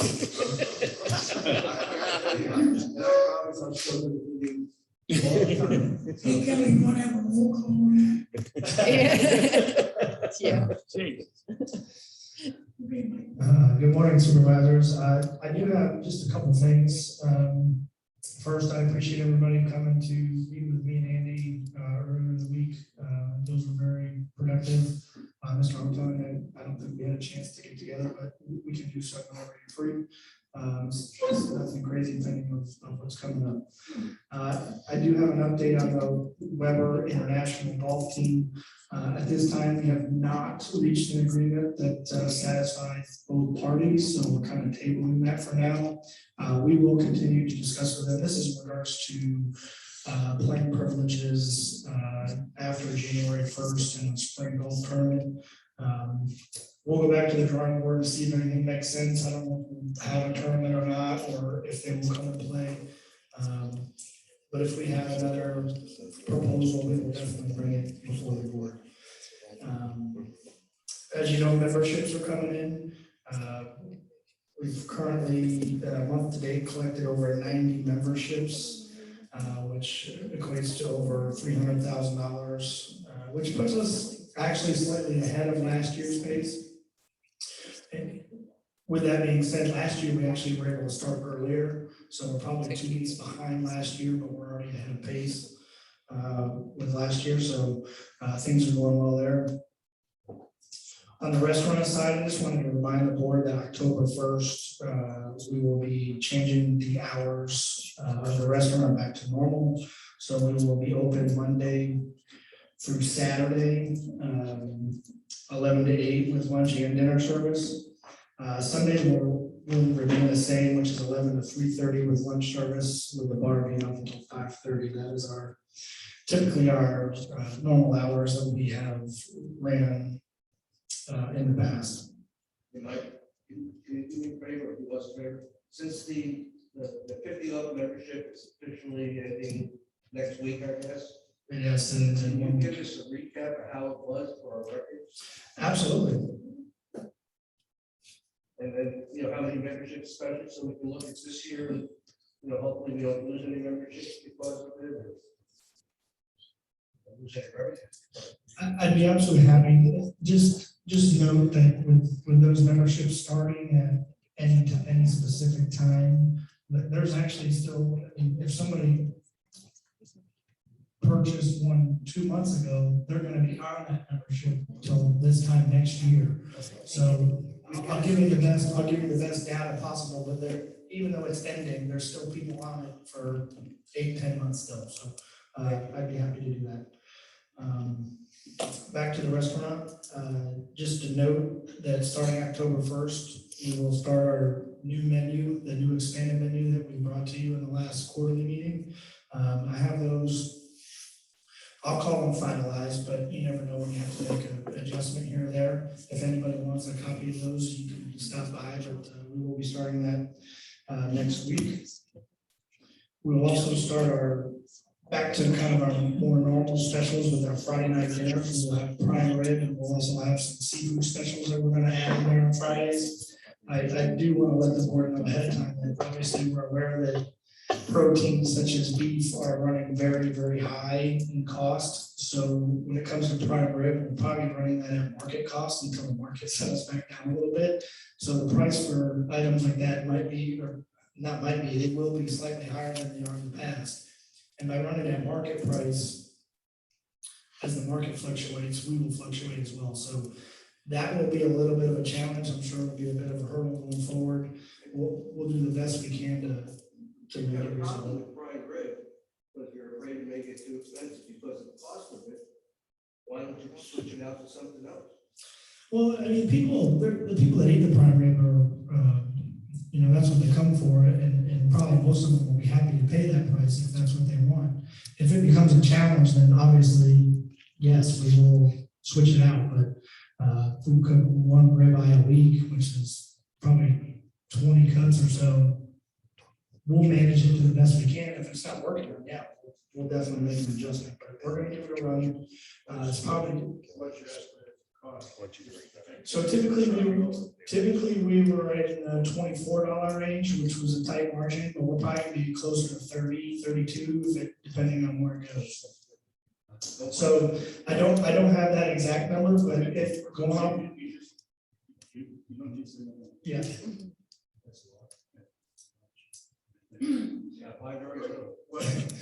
Yeah. What's water?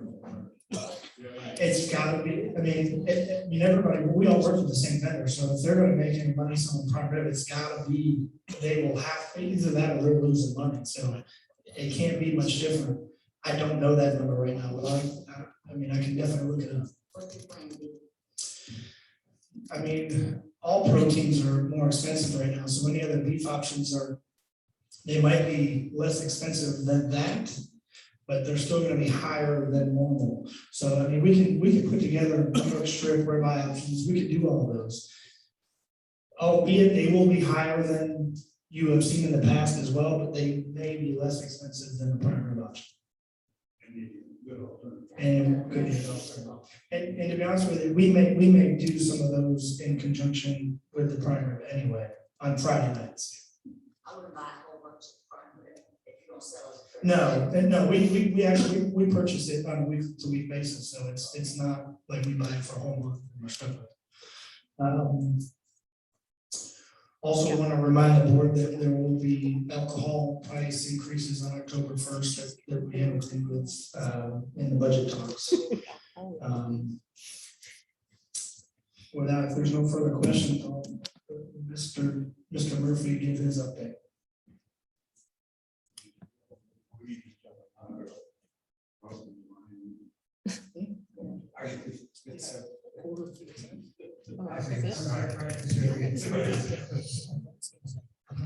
Got practice area going to be open October 1st.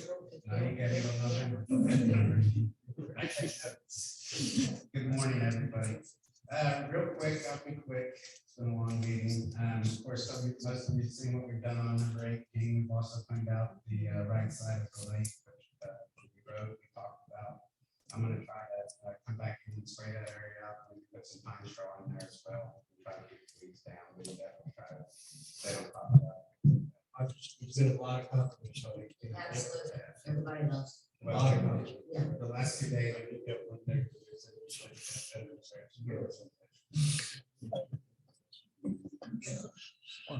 Well, like I said, we're definitely, we've been bit. Aqua Tea, we've already opened up number 8 on deer. Some people think they should be open already. They put some aqua teas up on them already. I moved them back. Seems like it's a day process there. We top resting this week, put the light on this week, and keep our light. So figure we can get them open and we will start doing that. We are prepping areas that we're going to take the sod off of for the coquina, and we're trying to prep all the areas so these things flagged up the last couple of days. We're just basically getting ready so that when we prep the sod, we can utilize it rather than wait. And this week we sung, which is the knockout, we sung it on all the fairways, all the tee boxes, and so we got photographs, so it's pretty good for 7 inches.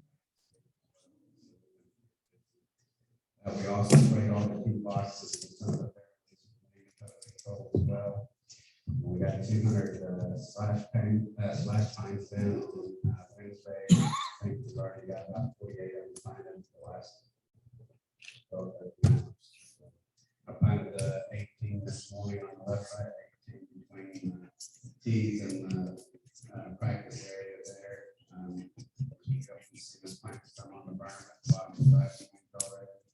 And then I spotted out 62 on behind those 6 this morning as well.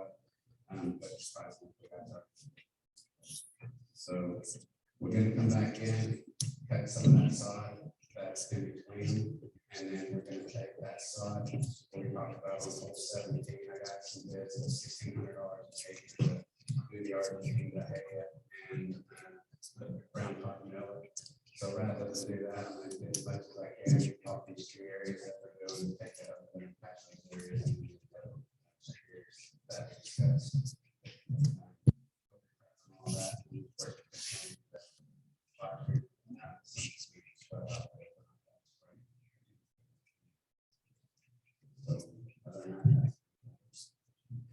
I have a question. Where are we on the RFP for the irrigation? This next month, next week? Yep. Lots of this year. So he came out Tuesday. We had to go out and GPS all the satellites, marked it all up. But they got another where they are, so they can measure the wire. So they know exactly how much wire they need. As soon as that's completed, we got it to the designer, who you guys contracting from now, which they basically started the process. So it's just a matter of now getting the wire and then they're going to put that for the contract.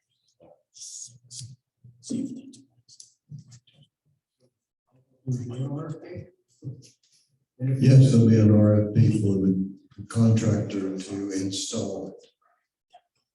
So we're gonna, I guess.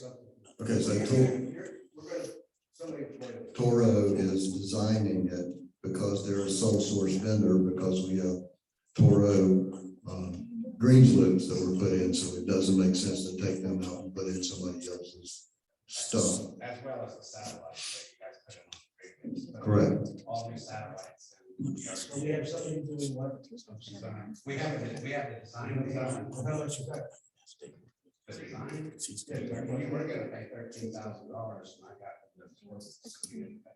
We're doing it for free. They're doing it for free. Oh, they're doing it for free? Correct. Because we're not gonna do regular or anybody else. I guess my question is, when are we gonna get an idea how much it's gonna cost us? That would call for an RFP, right? Correct. That'll be the installation of the design that the people are working on now. Well, we said $1,650,000 or whatever it is. It's $1,350,000 on Deer Run and $350,000 on Turtle. Right. So when do we find out if that's indeed the number that you, when can we find out?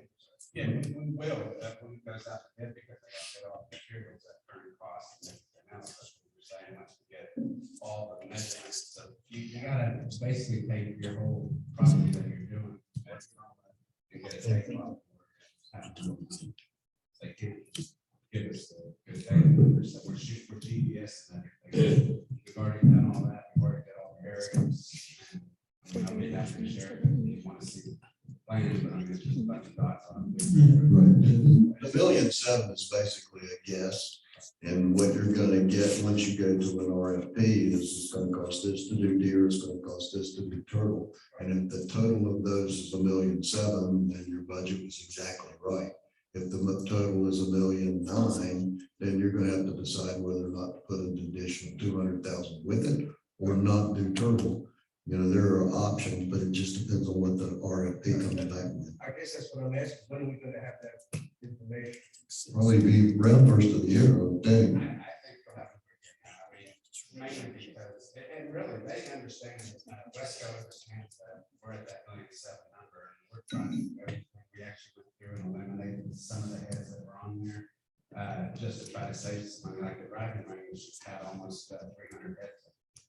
So you gotta just keep in mind real quick, so when we're doing this design, when you're going to this next line, you're adding more heads. You're not adding more water, but you're not. So that was the whole thing. So in order to do that, you gotta have 180 all the way down to the line, where you want your irrigation, and that's all spraying in towards the fairways now, and that's spraying out in the bay. Okay. So there are more heads, and that's what's driving the cost up. So what Dan and I did a few weeks ago is we went through and basically marked the plan up and eliminated some of the heads in order to try to save money, but they know that we don't want to go over going to 7 now. So bottom line, we're gonna have the number of 60 to 90 days. That's That's the interpretation, yeah. So 60 to 90, by the end of the year, we're gonna have enough. And if I get it quicker now, yeah, well, that's fine. Yeah, I just wanted to know. I think it'll be quicker than that. Yes, sir. I'm always nervous about giving him a date because he remembers stuff. Yeah, you should have said March. I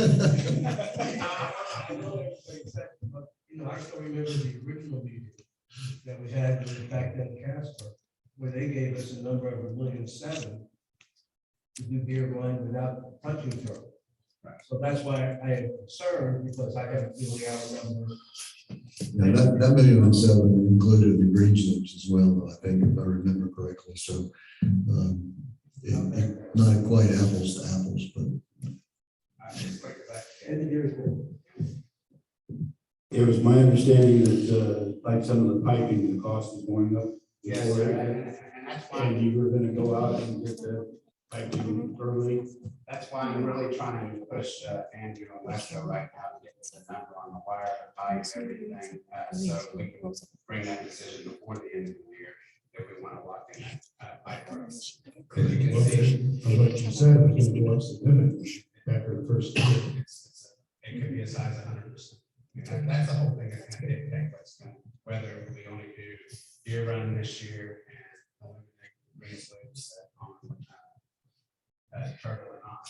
But if we, I say if we can get our prices locked in, we can do it all. 7 point something million. I just want to know, right?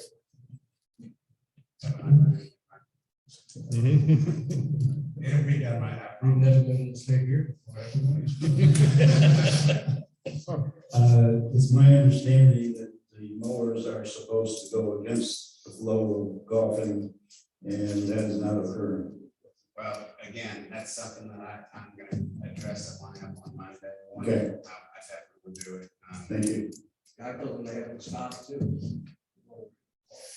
And throw your ball out. Throw your ball on the fairway, right? For the handicapper, want to get that down to 28.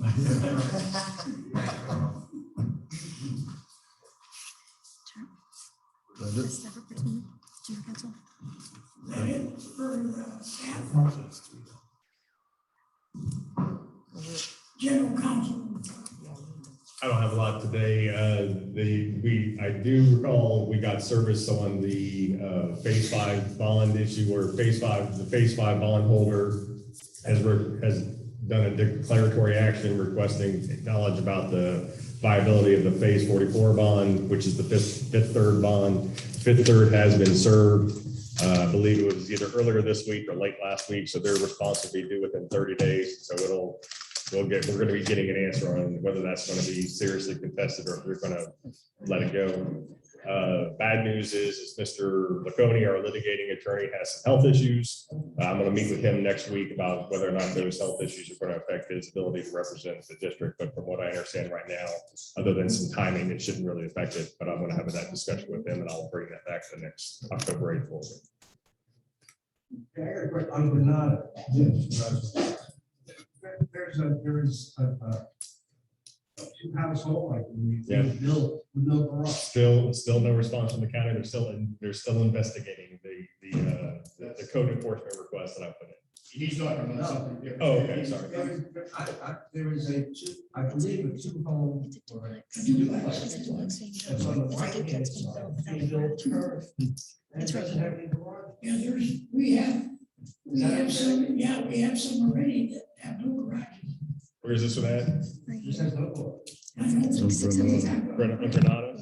I can take it out. Is it a requirement, code requirement? That's what I asked. Must not be. I'll have to look into it. I mean, if they got a permit, though, you would assume that it's. But that is. But I drove around and looked and I found 2 or 3 of them.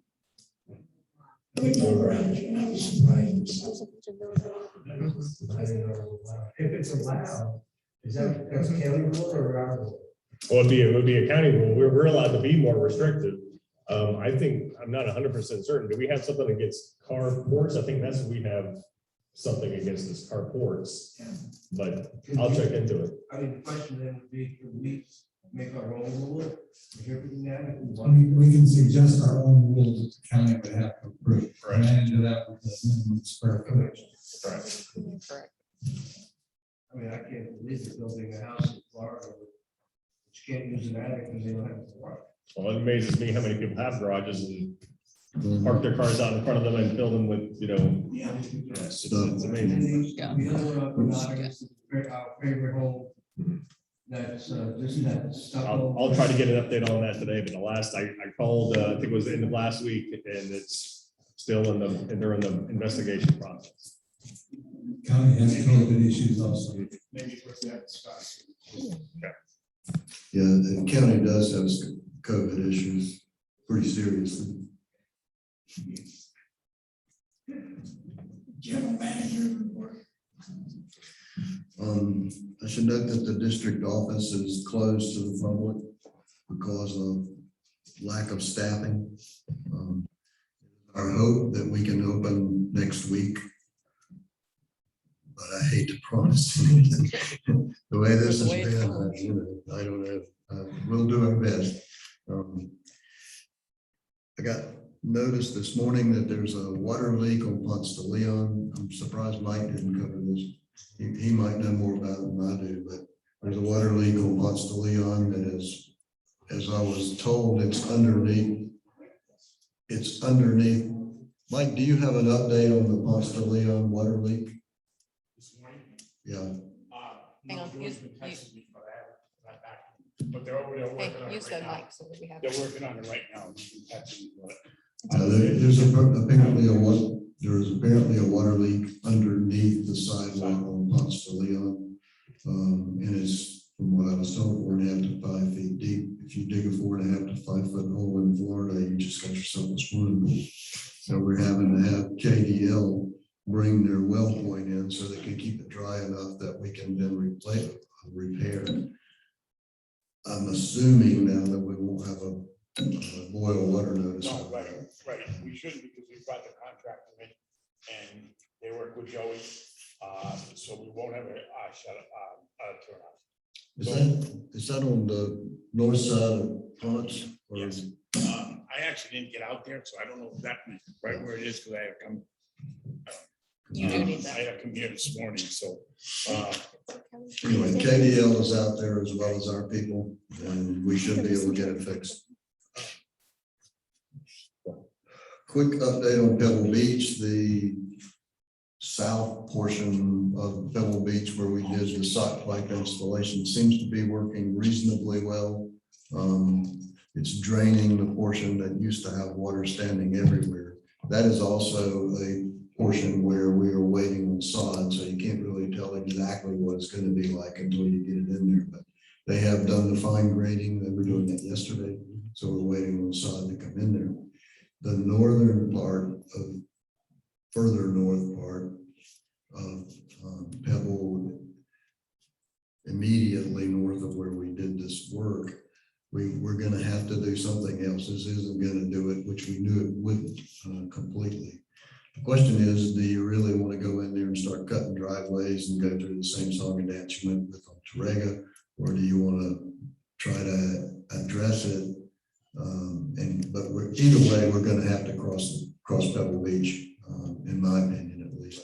We have had Jermaine surveying out there to do a full-blown elevation topo, so we know exactly where we're going and exactly what we got to do to get it cleaned up. Your guess is as good as mine exactly what it's going to happen.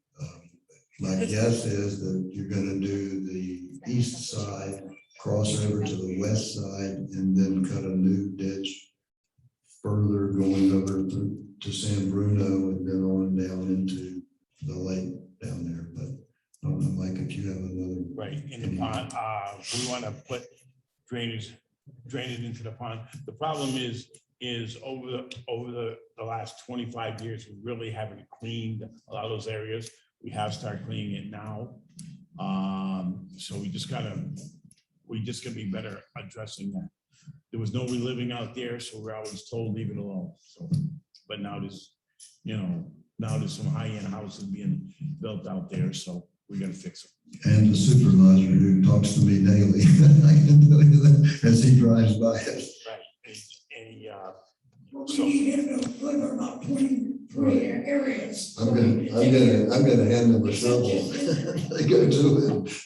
But all kidding aside, it is a mess and it does need to get fixed. And there are multiple houses going in out there, which is gonna mean it's worse because you put in driveways and you put in roofs and runoff. So there's no question that has to get addressed. The question is there's not much fall out there. So you got to make sure the water's going to run where you need it to go. That was the problem with the end around the corner.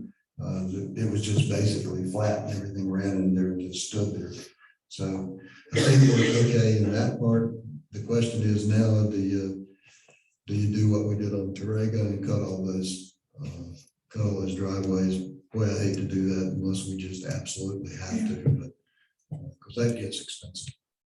And just, I think the board knows that we're not ignoring it. We spent, I know you and I signed emergency $50,000 Right. already out there. Exactly. So it's not that it's being. I think the good news is that if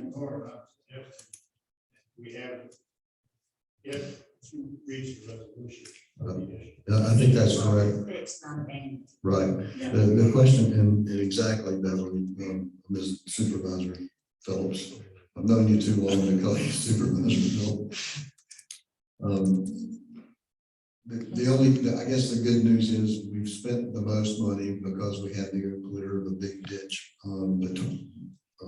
parallel. We won't have to do that again. So I think this will be a less expensive operation. But it needs to be further to the north of where we are now. So we always knew it was going to be two issues, and we fixed the one, and now we got to go look at the other one, and we'll work on it. The good news is the survey is done. I'm waiting on the topo. As soon as we get that, then we can get from our engineers exactly where you need to cut through, exactly where you need to put another ditch. And we'll probably just need you to know we're going to have to cut that street again. It's going to have to go west. You can't go east. So. And we'll be meeting with Southern Homes today at noon. Right. We'll be meeting with Southern Homes at noon today. Their supervisor's going to come out because we had issues with them the way they leave their ditches and stuff. So again, I will meet with them today and try to clean that up for you because I know you want. I mean, it's a mess. So we're trying to get it fixed. Okay. Quick update on Florida Street. If you know Florida Street, it's in the front part of Unit 23. It is basically the access to our oldest wastewater plant. I guess you would have to say it was built on the swamp. And it was on the budget to do this year in the 21 paving. That didn't get done yet, but it will. One of the issues with Florida Street and with the whole deal is that we didn't want to put a new cap of asphalt on top of an old road that maybe didn't have a very good base. We have geo engineers out to drill and make sure we're okay. The good news is it's okay. And so now it will be included in the 21-22 budget that should come back to you within the next 30-45 days. Our intent is to try to do the entire 7 miles of last year and this year's budget roads all at the same time while they're here. It doesn't make sense to make them staged twice, assuming they can get it done, assuming they got the COVID people back, assuming all that stuff, but that's what we're trying to do.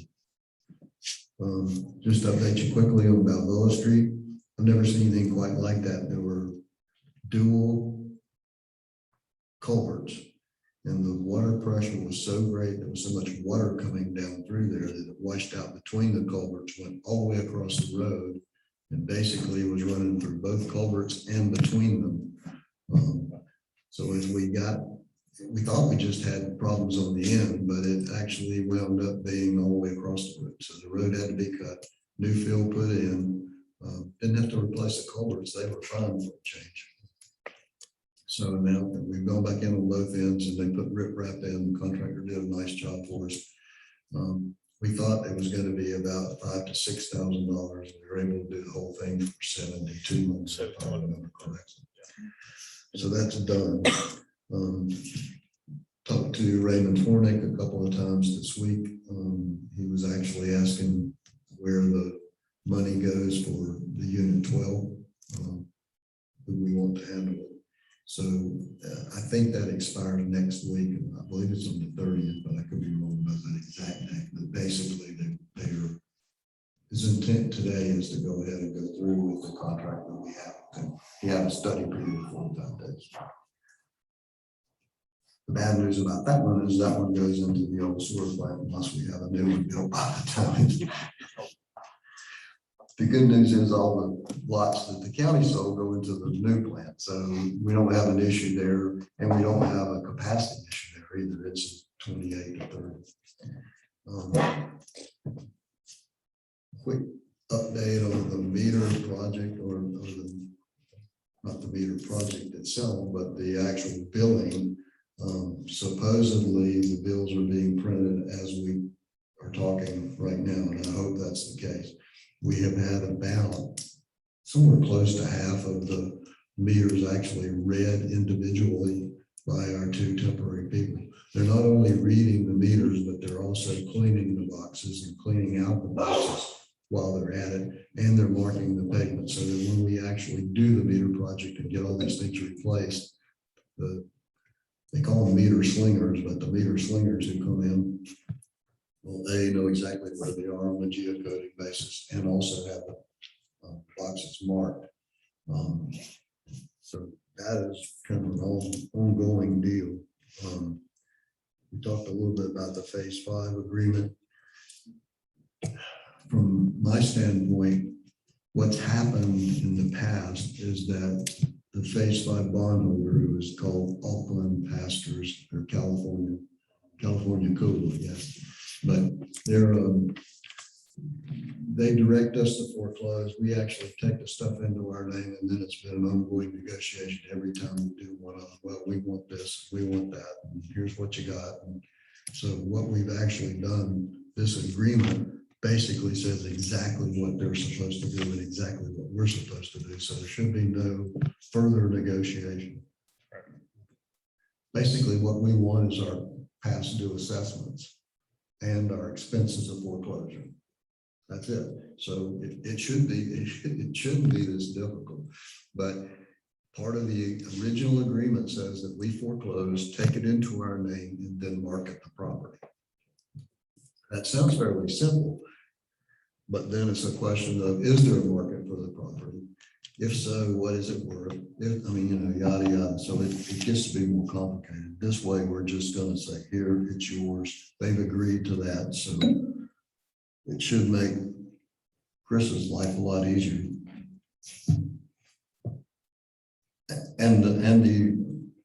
They have agreed to the deal that you approved today with that one exception. So I think we'll have that thing done shortly.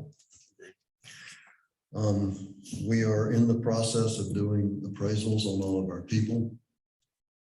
That is due October the 1st. And in addition, we're looking at, are they appropriately graded in terms of where their job grade is and how much they're getting paid. It's just an issue that we have to do. We have now paid the taxes on the fire taxes. I should have said this while Scott was here. We have now paid them $35,000 in past fire taxes. I should also tell you that we have paid the taxes on the property that in Unit 20 and in Unit 6 and 7 where the water and sewer plant goes. We are now going to go back and have those recoded so that we don't owe fire taxes on it because it's district purposes instead of for sale. But Unit 12 will have to remain as they are, but we're not paying that anyway. That's going to be Raymond's problem. Assuming he does that. I did talk to him yesterday. He wants us to begin trying to, part of our agreement was that we would attempt to obtain clear title to those lots in the Unit 12 that we do not own. We're going to start working on that. Yeah, I actually just got during the meeting, I just got a list of those properties from Raymond's attorney. So I'm gonna work on getting those demand letters, and hopefully they'll be willing to turn those properties back over to the district just to avoid foreclosure. So I'm gonna work on getting that done next week. They're not big enough for us to, it makes sense for us to spend the money to foreclose them, and that's the reason we haven't been. But now that we have an ability to buy, that's part of our obligation under his contract is to do our best effort, use our best effort to acquire them.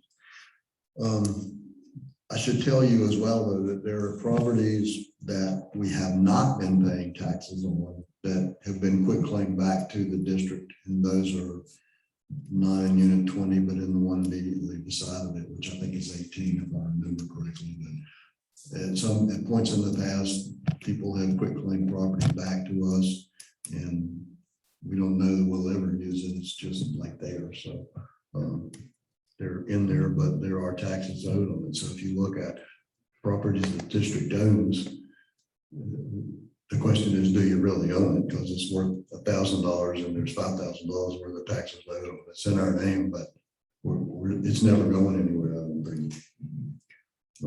Quick update on the meter project. You might chime in on this one, Chris. We had a conference call, was it Wednesday? Sure. That I had to miss. I was thinking meeting with Supervisor Brooks, as a matter of fact, at the time. But you might just kind of update them on where that is.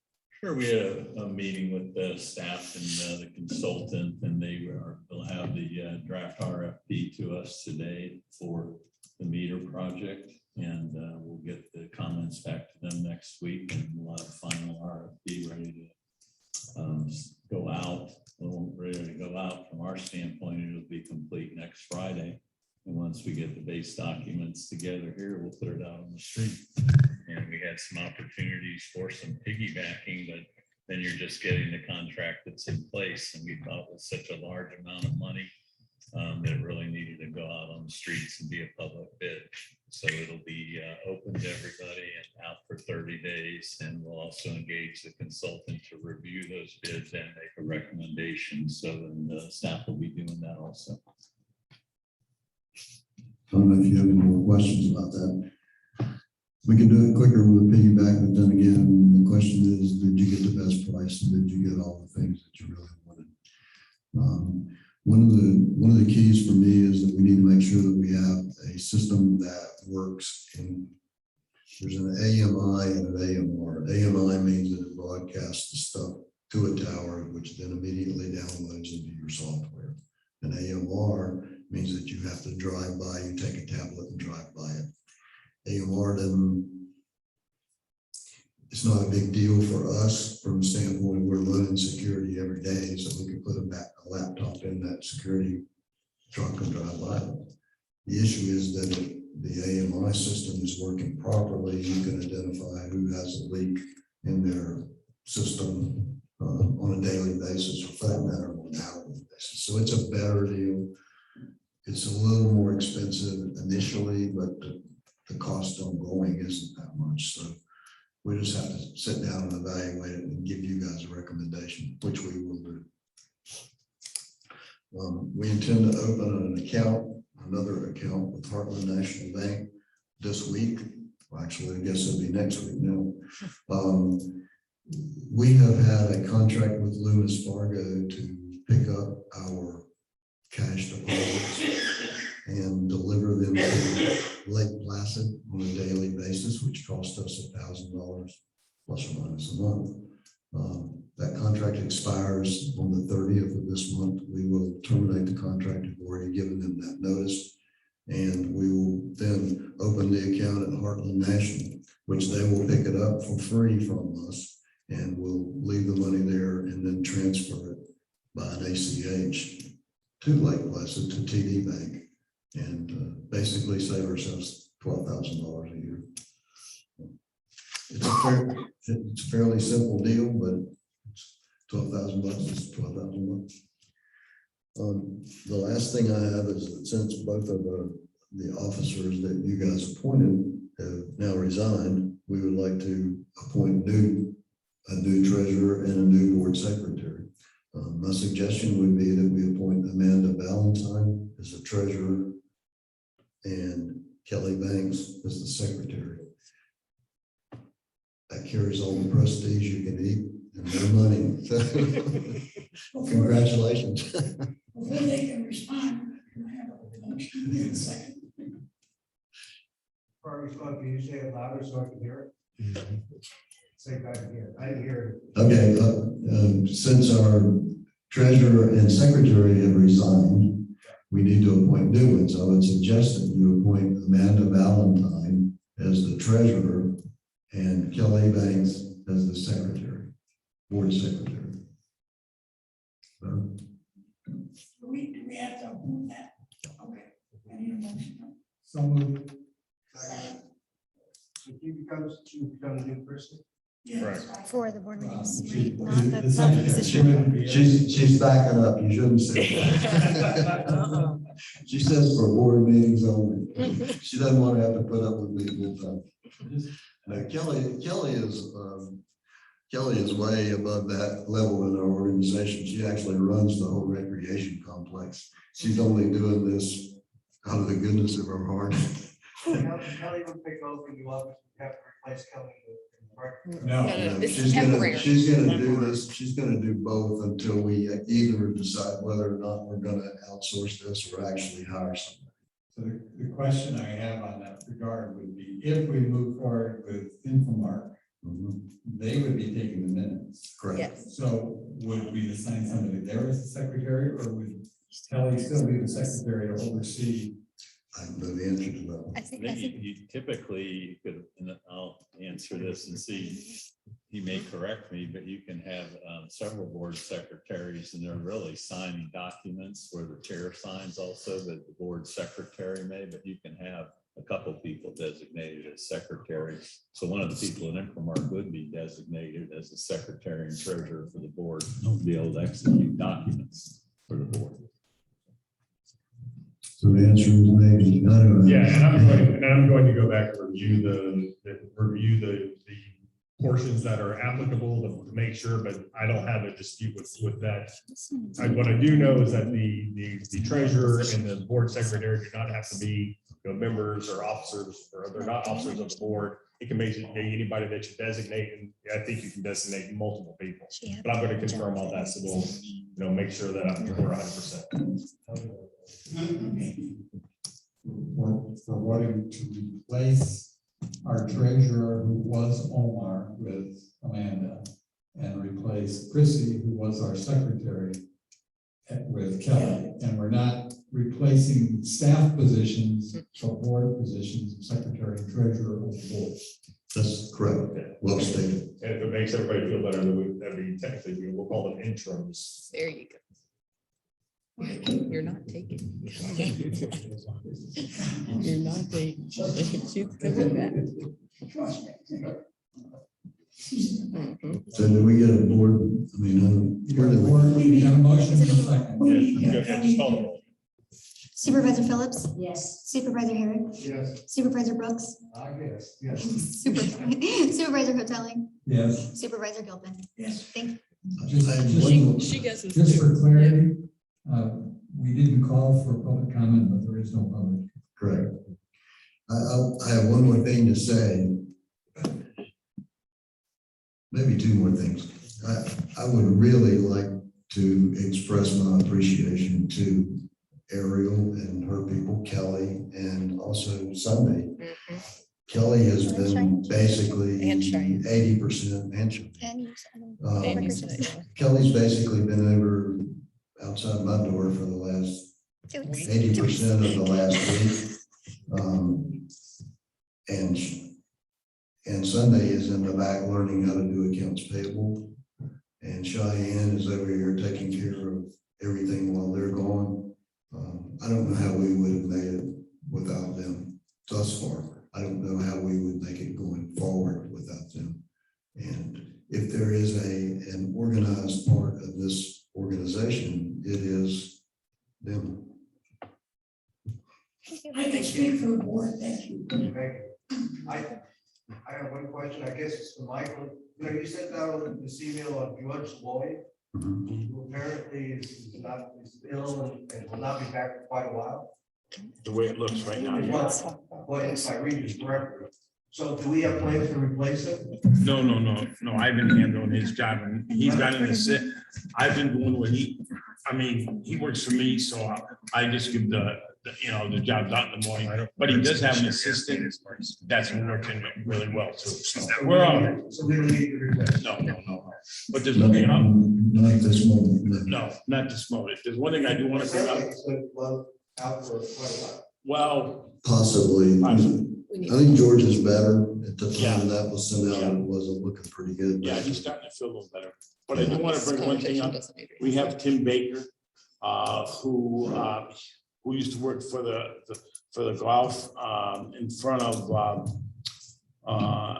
the pro shop. You see him more lawns. We recruited him. We brought him on with the water department. I see him every day, really good worker. But Tim never graduated from high school. So. I don't know that that's appropriate to talk about in a public Well, meeting. no, because I asked if I could. Okay.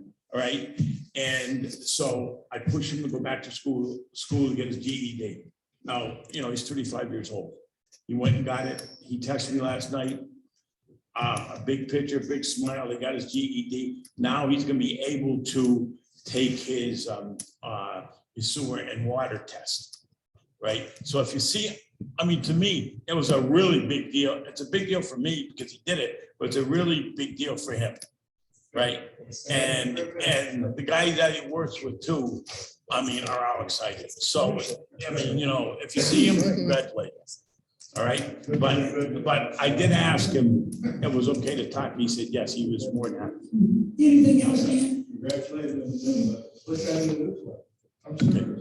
Yeah, With his permission. I was about to say, with his permission, yeah. Yeah. No, I asked him if I could speak about it, and Yeah, I told Dan about it. Unfinished business. Um, New business. Committee reports. No. Discussion from the board. Why do we have to go through that list all the time? It's nothing to talk about. There could be. No, There might be. I mean, it's- There might be. I don't know. Yeah, I'll have to check, but I think that's part of the way that the agenda is required pursuant to the set. Yeah, arguably we can check.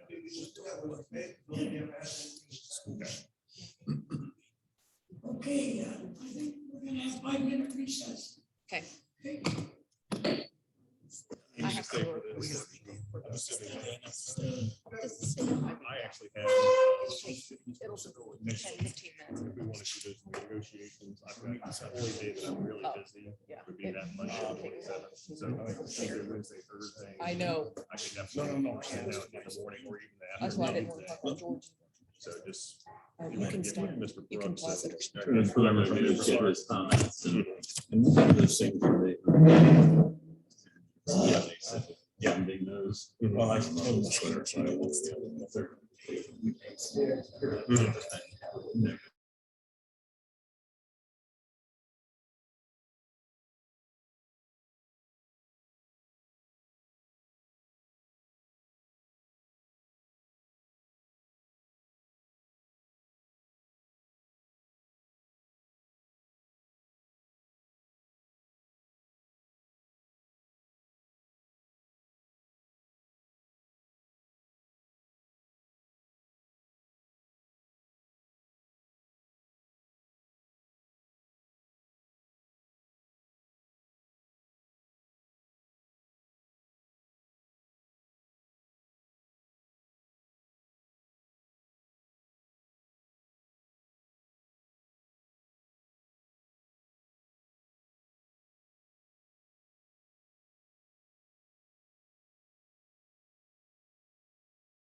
Can I still hear Mike? I feel like I'm a little low.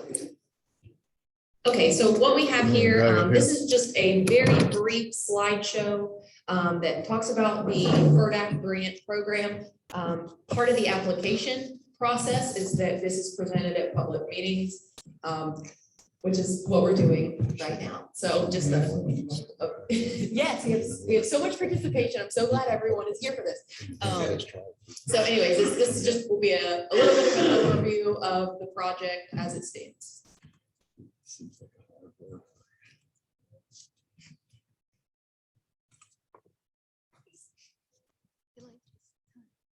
So the FERDAP program, so this particular project is funded by the Florida Department of Environmental Protection.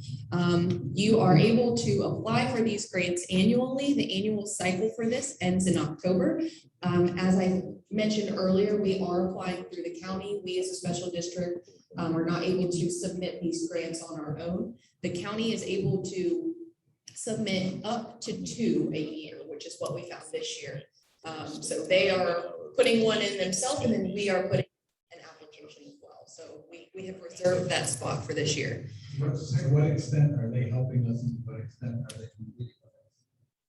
So any application that is submitted is going to be competition with each other, if you will. It would be no different than if they submitted theirs, and if we have the abilities to submit ours, it would be the exact same. Every single project is up for funding, basically. So if the county elected not to submit for us or would not reserve that space for us, we wouldn't be able to submit it at all. So really, them submitting it is the reason we are able to try and secure this funding for the playground. So this is a help for sure. This is one. The county has the ability to submit 2 a year.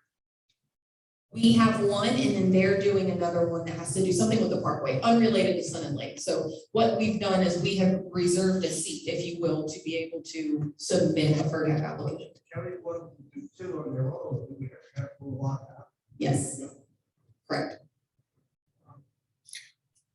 That was actually, Yeah. that was, Any other options, or is that it? That's it. That's it. As far as if you were funded.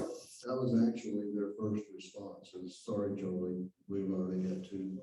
Right, we challenged that because the information we were given was that there was the ability to do 2. So when the first offer was rejected, I questioned if they were going to be doing 2.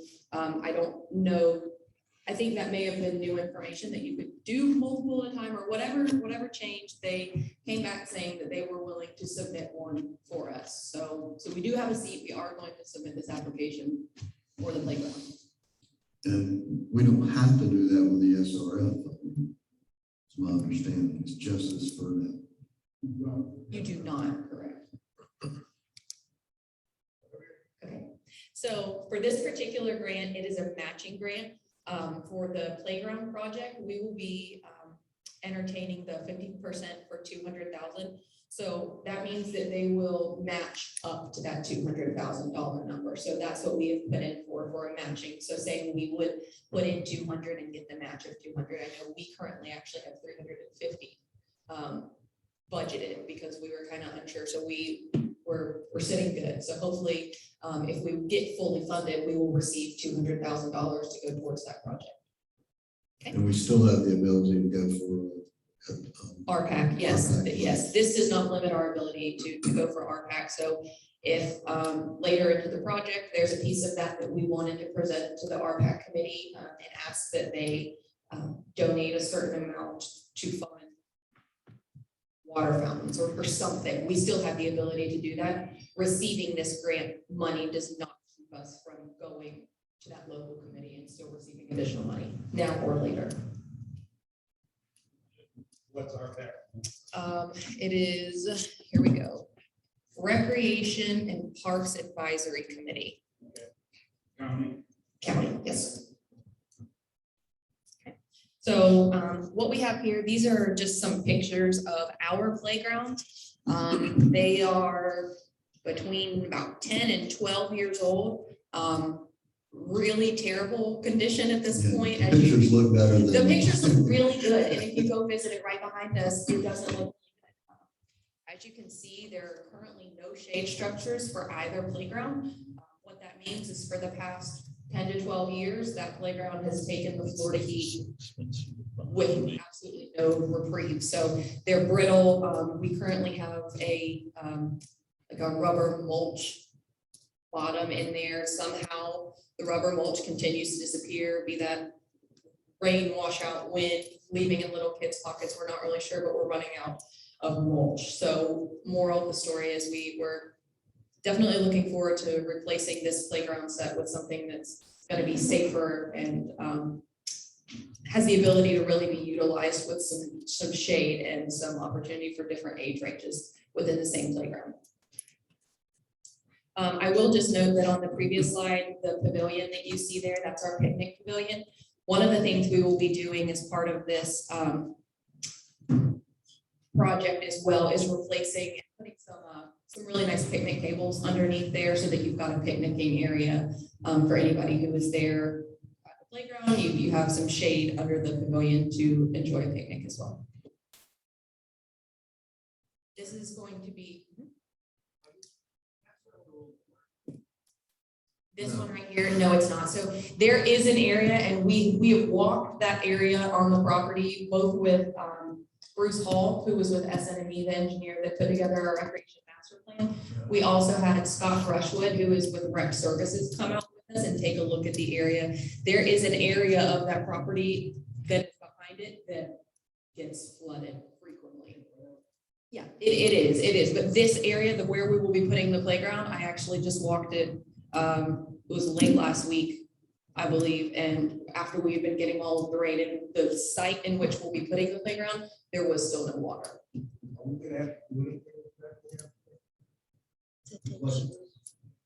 Not as a result of this. In the recreation master plan, there was the option to do the field where we put the bioswales, and we kind of worked that to be the multi-purpose field. That was one of the projects that was proposed in the recreation. Not right now. No, right now we're focusing in and we're honing in for the purpose of this FERDAP grant assistance program. This will be for the playgrounds.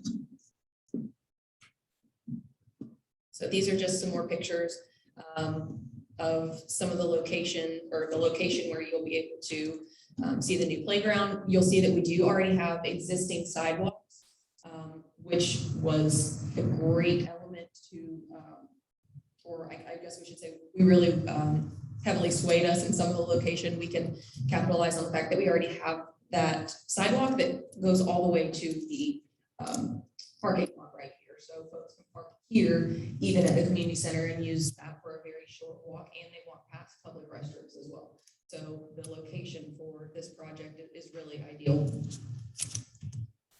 These are just some of the options that have been included in the kind of first look at our new playground, if you will. So there are different elements. You can see that one can have single or multiple users at one time. There are some group swings. I know that Rec Services that are always extremely popular in the playgrounds they put together. So some nice elements. We're going to be doing a couple of different playground sets or elements within the playground itself that will include ages 2 to 5, and then you'll also have ages 5 to 12. So you'll be able to entertain families with kids of multiple ages. There's going to be something there for every age for someone to come in and play. Do we have to go out, or how does insurance come into play with this? Do we have to go out to get this thing reinsured?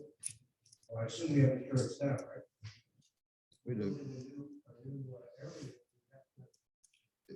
It'll have to be included, but actually, this is probably less risky than what we have now. So I don't think that'll be an issue for us in terms of being able to get it, or probably in terms of the cost. Right. The old one has stuff. Yeah, yes, all of our facilities are covered by an insurance plan. So we obviously already have a playground. So we'll be eliminating the playground that's existing there now will be demolished, and then will be replaced with a new playground. So that's something we would have to inform them of, but I can't see. Okay, yeah. because we will be demolishing, that's a good point. I do want to add that we will be completely demolishing the existing playgrounds that are there. What kind of service? I'm sorry. What type of service? It's like a pour-in rubber surface, so instead of having like the mulch, which ends up being kind of a tripping hazard, we elected to do the pour-in. It is a little bit more expensive, but usability is much greater, and my understanding is ADA compliance. It's much easier to access the different locations. Scott Brushwood, again with Rec Services, spoke with us about the maintenance for that. And I can't remember off the top of my head how often it is that they recommend you have it resealed, basically like a clear coat, if you will, put over it to preserve the color and preserve it from doing any kind of chipping. That's a service that Rec Service would be willing to help us with, like on an ongoing maintenance program, if you will. We are not. The flower umbrellas are coming out, so Very expensive. they are very expensive, and we really just, do they look cool? Yeah, it makes for a pretty cool looking little playground. We need more shade than that. So when we spoke with Scott, what we did is we looked through their lookbook just to kind of say, we like some of these, this playground looks good. What are elements of this that we wanted to pick and choose and kind of put into a first look of our new playground? The more updated look, if you will, I should be getting any day now. Scott said that I should have it by the end of this month. For the purpose of FERDAP, the way that it was explained to me when Corbett and I spoke, no matter if you put a flower shade or a regular shade, the ultimate product is a playground. So as far as the application goes, I don't know that they care so much about the particular shade as much as that you deliver on the product that you're being funded for.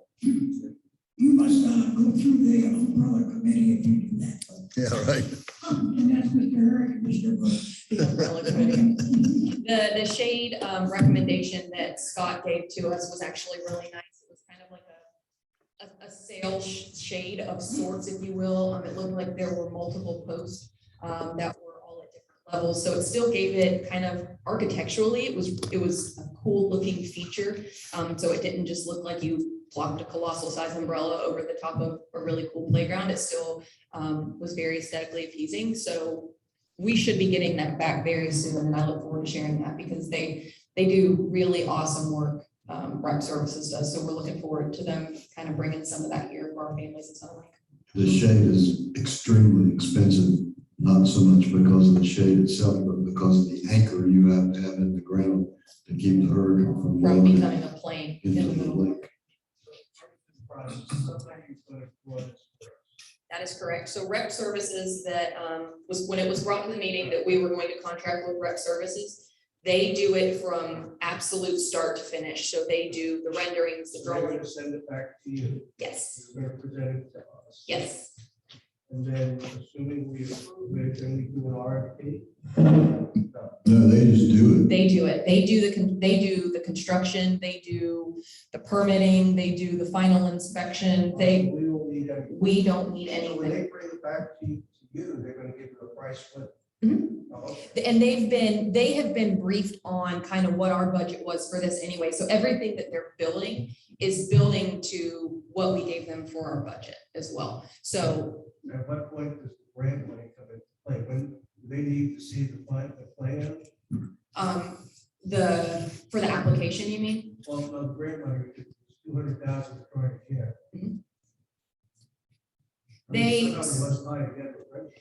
Well, that's what I was explaining just a moment ago, is that when we submit the FERDAP application, the people who are reviewing it, the people that will say yes or no, you get the money or you don't, they don't care if I have an umbrella shade, they don't care if I have a flower shade, they don't care if it's themed for woodland creatures or under the sea.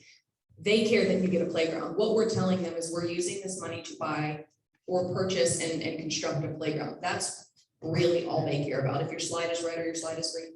But they care how much it costs, it's a percentage match. No, it's up to 200. It's up to $200,000 is the max. So 50-50. 50-50. So what it would be is we're saying we're going to put in at least 200 and they will match up to 200. So 200 is the max we're going to get regardless. Right. And we have budgeted 350. So Right. theoretically, you could actually do a $550,000 playground if you wish. And that's what rep services will have to come back to us and say, okay, you got this, so you can do this much, and if you want another 100, you can do this much. So we'll bring all that back to you guys. But even if they give us 50,000, we could do a $400,000 project, right? Could if you wish, yes. It's whatever they give us. Correct. And then you can also go back for RPAC if you wish to. Correct. And like I said, so the RPAC is, we can do that in a year, we can do it 2 years if we wanted. That's just a county program that's funded through the county.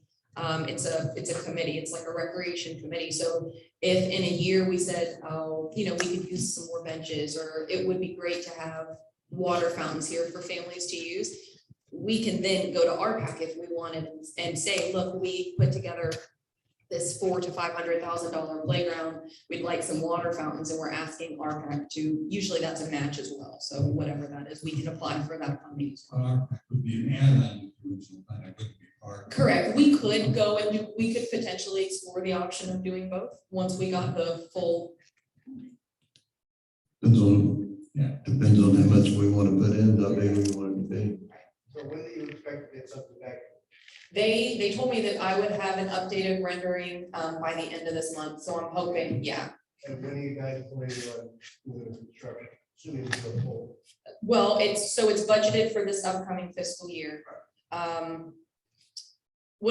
would love to, so I have to speak with Corbett, like we mentioned earlier in the meeting, to see kind of what that window looks like between submitting your application and learning whether or not you were approved, because I think for us, that's going to kind of really determine how big of a playground we're looking to go for. If we get a $200,000 match, that's huge. If we don't, okay, we're obviously going to be scaling back the project.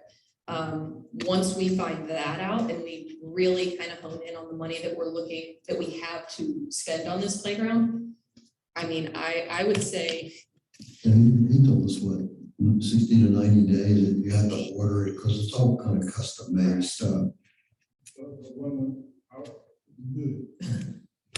When do we expect to hear from the From Burnett, that's what I'm following up with Corbett about. I'm not sure what that window of time is between submitting the application and knowing whether or not you were approved. So I have that on my list to follow up with Corbett. No, it's 60 to 90 days to actually order the stuff once we've decided. With rep service. Yeah, so it's probably going to be sometime, I would think, next summer by the time we actually get under construction. That would be, yeah. That's the impression I got. When you follow up this department, can you also find out how long it takes to get the approval, and once you get the approval, then it's actually. Yes, my understanding is it is a reimbursement, is my understanding, but I will confirm. Correct, yeah, show that you build it, then you submit all of that, and then you'll. Yeah, part of Corbett's services, if you will, is that he kind of manages the project, and it's not like he just does the grant for you and then walks away. He has to kind of manage the project and then certify that it's done and all that sort of stuff, so that you actually get whether it's SRF or that. So just to clarify, and we haven't got Omar here to clarify those, but my understanding would be then, if we budgeted 350,000, that's all we can spend, because if the FERDAP grant is a reimbursement, we would spend the 350,000 from our capital. The reimbursement would come in as income, not as a reduction in expense. And if we wanted to use some of that income, we would have to do an amendment to the capital project to spend more. I think that's correct. But I mean, it's easy enough to do. It's just a question. And that's ultimately where we're going to wind up. It's okay. Do you guys really want to do 350, or do you want to do this additional 100 or this additional 50? Here's what we can do for this. But at this point in time, we don't really know enough to know exactly what it might look like if you decided to do a 500,000. I mean, either way, I mean, it's kind of which pocket you want to take it out of. 350 is a lot of money out here. Total. They give us 200 and only plus the district 150. Fine.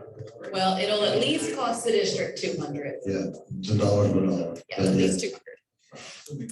Assuming they give us 2. The issue gets to be, you can really look at, it's kind of a custom made deal, so you get these pieces and that costs that. And then the question is, okay, do you really want to put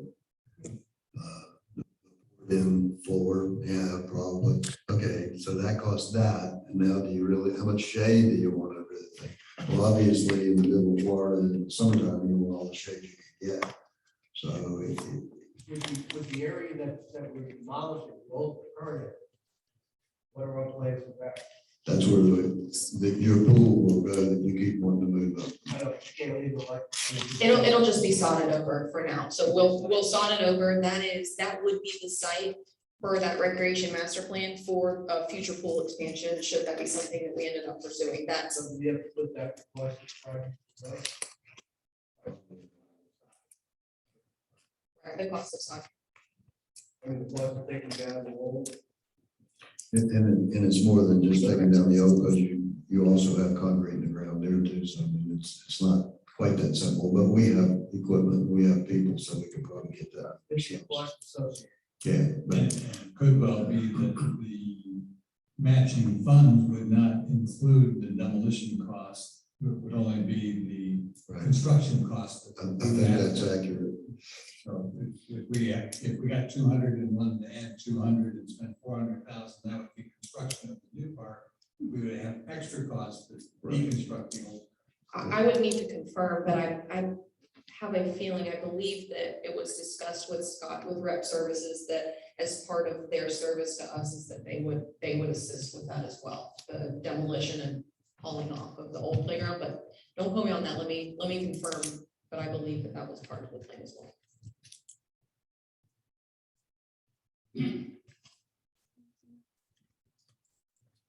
We just need to, we did present this as well to preserve HOA.